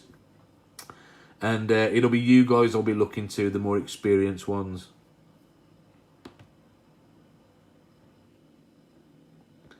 Well, see, you know, the details, Mike, I'm not too au fait on it, but I'm sure there'll be something. There'll be some kind of...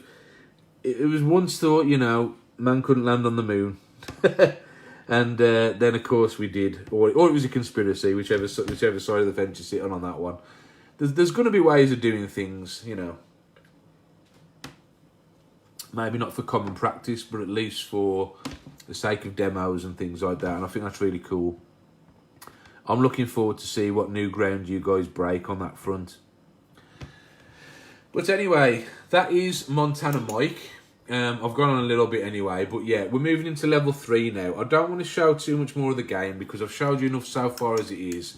And I want people to be able to experience this for themselves, you know, in real time. Suffice to say, level 3 starts to get really tricky. There's a lot of secret drop holes in the floor. You have to pass yet. I've not even beaten it. So, yeah. So that is Montana Mike. It's coming out on the 9th of November, and it will be sold through the Spectrum Next Games website right there. That's SpectrumNextGames.com. And if you want to speak to Adrian about it, drop him a message. He's very excited to be getting this one out on sale and completing his opening next trilogy. I hope you all buy his game, and I hope you all support each other from this point on.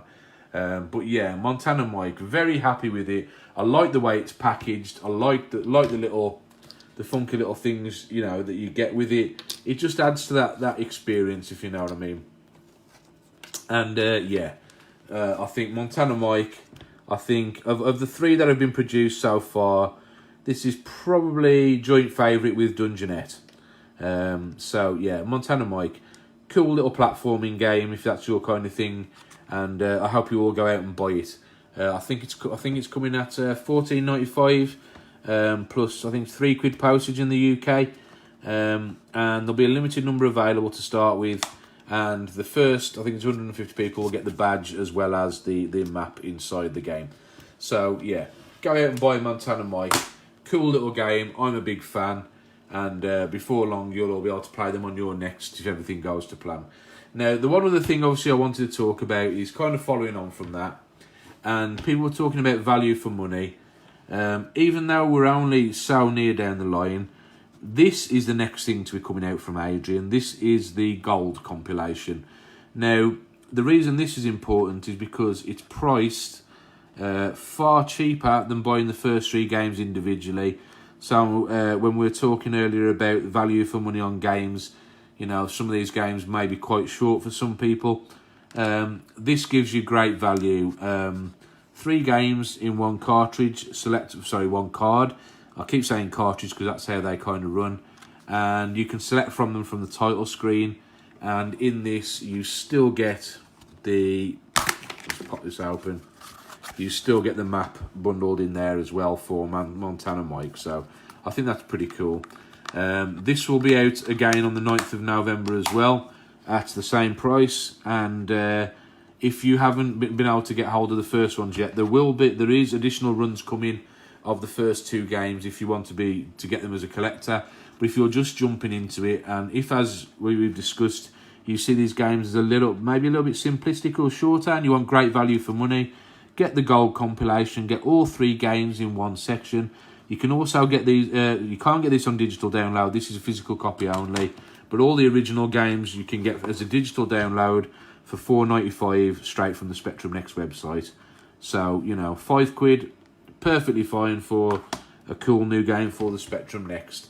The gold compilation, I'm just going to quickly show you now on how it differs from, obviously, the standard cartridges.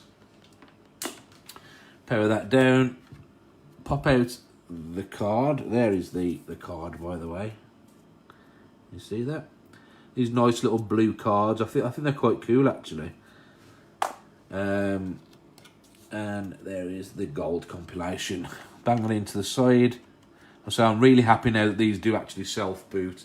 I couldn't get the first one self-booting because of a firmware mismatch, but by the time you get all your retail Next, that'll all be ironed out.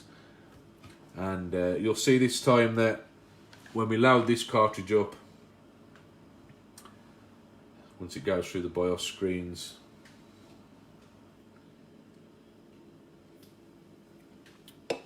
we're instead greeted with this screen, which, at the recommendation of somebody on here in particular,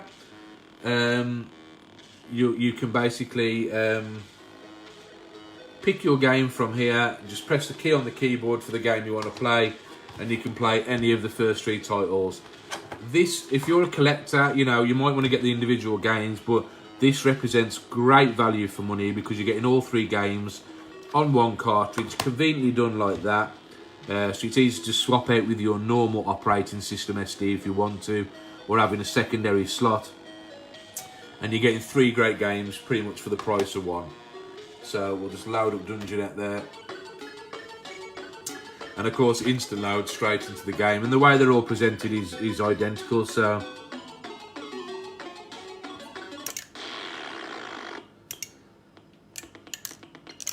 Dungeonette, I mean, I'm just going to quickly recap this. People, this is the first physical and commercial release for the Next. There was a game that came before it, which was Nextoid by Lampros Potamianos, which takes credit for the first actual game for the Next, but that was released and packaged with the OS.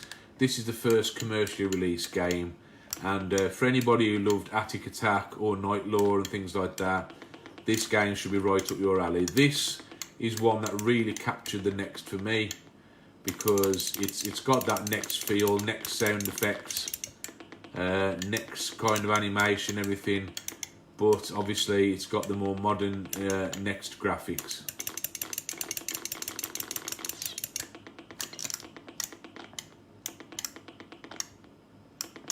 I do like this game. Takes a little getting used to again. I haven't played it for a while. But yeah, big fan of this, and if you like those type of games, this should be right up your alley. So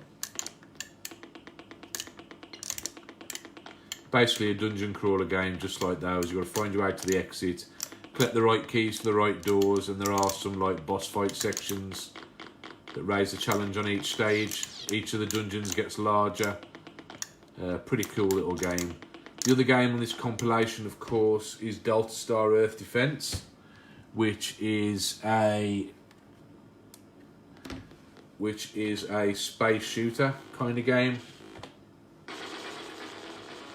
And I would say, you know, looking at it now, Delta Star Earth Defense, possibly the weaker of all 3 of the games. I did point out I wasn't that big a fan of the AI on this, but as far as the Space Invaders clone goes for the Next, this is, you know, as nice as you're going to see, and I quite like it.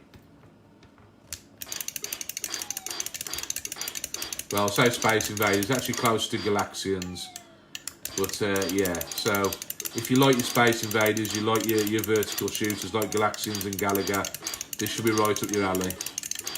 Like I say, the AI is not quite what you'd expect, but graphically and gameplay wise, it's a tidy little high score shooter which should keep you entertained if you want to do high score challenges with your friends and things like that. Of course, there's other games coming out for the next, which will kind of dwarf some of these, but it's a great start to the system. So, yeah, maybe a little bit. It's a shame as well, Mike. I mean, on the music front, that's one thing I will say. Some of the games might have benefited a little bit from in-game music, but I do find in-game music a little bit tedious. I do like the title screen music for Dungeonette, Delta Star and Montana Mike, and the intermission screen music. But yeah, a little bit of in-game music might have been nice. But then again, if you're not a musician, you're not a music artist, that can be kind of hard to do. So, are the new games running at 60 frames per second? On the technical front, Mike, I honestly do not know. I'm afraid I don't know how. How they work like that. So you'd have to ask somebody who knows a bit more than I do. But yeah, the new games. I mean, I know they run at 50 hertz, but 60 frames per second. I'm assuming they do. It just depends what kind of how well they've animated the games, which will determine how it appears on screen.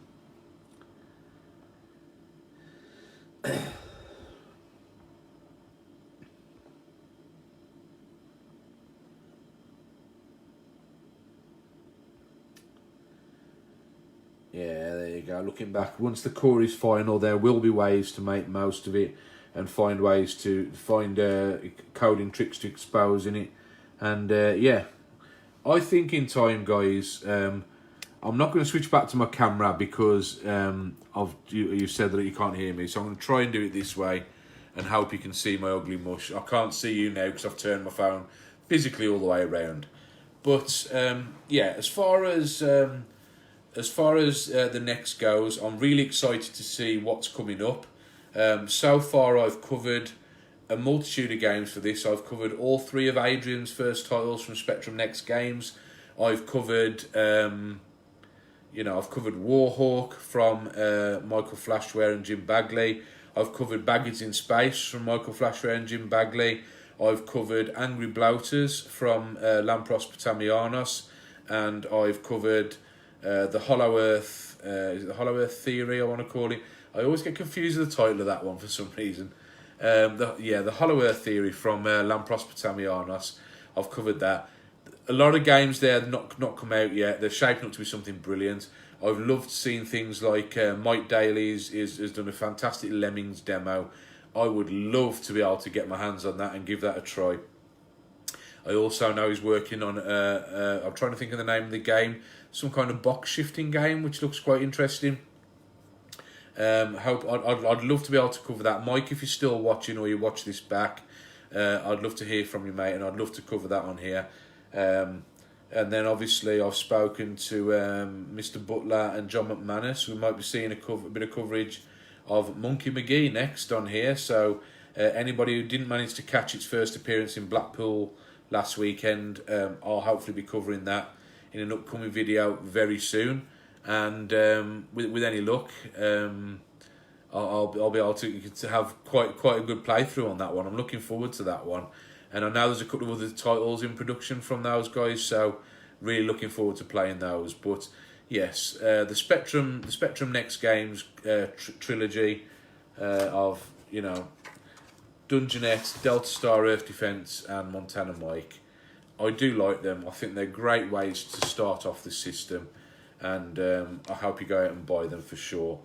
Now, I'm going to be doing some more streams very soon. I've still promised I'm going to do some of my new features like the Retro Gaming Room 101. I'll be doing that very soon. I'll be doing some more videos with Aaron and probably Mike as well, the other YamYams, where you'll see us on one of our gaming sessions and we won't be pulling many punches. I tend to stay quite reserved when I'm just on my own. When all of us get together, it gets a bit crazy. It gets a little bit leery. So if you don't like harsh language, you're in for a bit of a shock. So we're doing more videos with them. I've got, you know, other events coming up soon. I'm going to try and do a bit of a live stream from the Revival Mini we're doing the end of next month. Again, I hope you all come to that. Check out the Revival pages to find out about that. There's only limited tickets, so be quick and get your tickets. We've got cheap booze, we've got good guests, we've got a load of gaming, we've got competitions. Come and join us for a pre-Christmas drink. Check out the traders, I think you'll really enjoy that. And next, coming up, I'm going to be doing a feature on the PlayStation 2, which I showed you at the start of this video, and how to mod that up with a hard drive without any kind of mod chip or memory card boot system. I'm going to be covering a comparison between the Neo Geo and the Neo Geo CD, and I'm going to be revisiting a couple of other consoles I want to talk about. I did some very brief videos, but I'm going to be looking again at the Virtual Boy and some of the more obscure consoles that I've got in a bit more detail. So, but anyway, I hope you can hear me on this last bit. I hope you've enjoyed the video anyway, and yeah, by all means, go and back everybody who's currently working on the next. Guys, I hope you all back each other. We really want to see the best come out of this, and we want as many people working on the system as possible. I'm really looking forward to seeing what you're all doing, and I hope when you guys, all your nexts finally drop on your doormat, could be, I'd love to see a pre-Christmas thing, honestly. It'd be like Christmas 1982 all over again. I would love to see everybody get their next in time for Christmas, and when you do, buy everybody's game, buy every game that I've covered so far, design your own, really get behind this system. This embodies a lot for us retro gamers, and if you get behind it, it can sell well, it can do well publicly, and it might even open up a little bit of a mini coding revolution again. So, but anyway, take it easy guys, and I'll speak to you soon.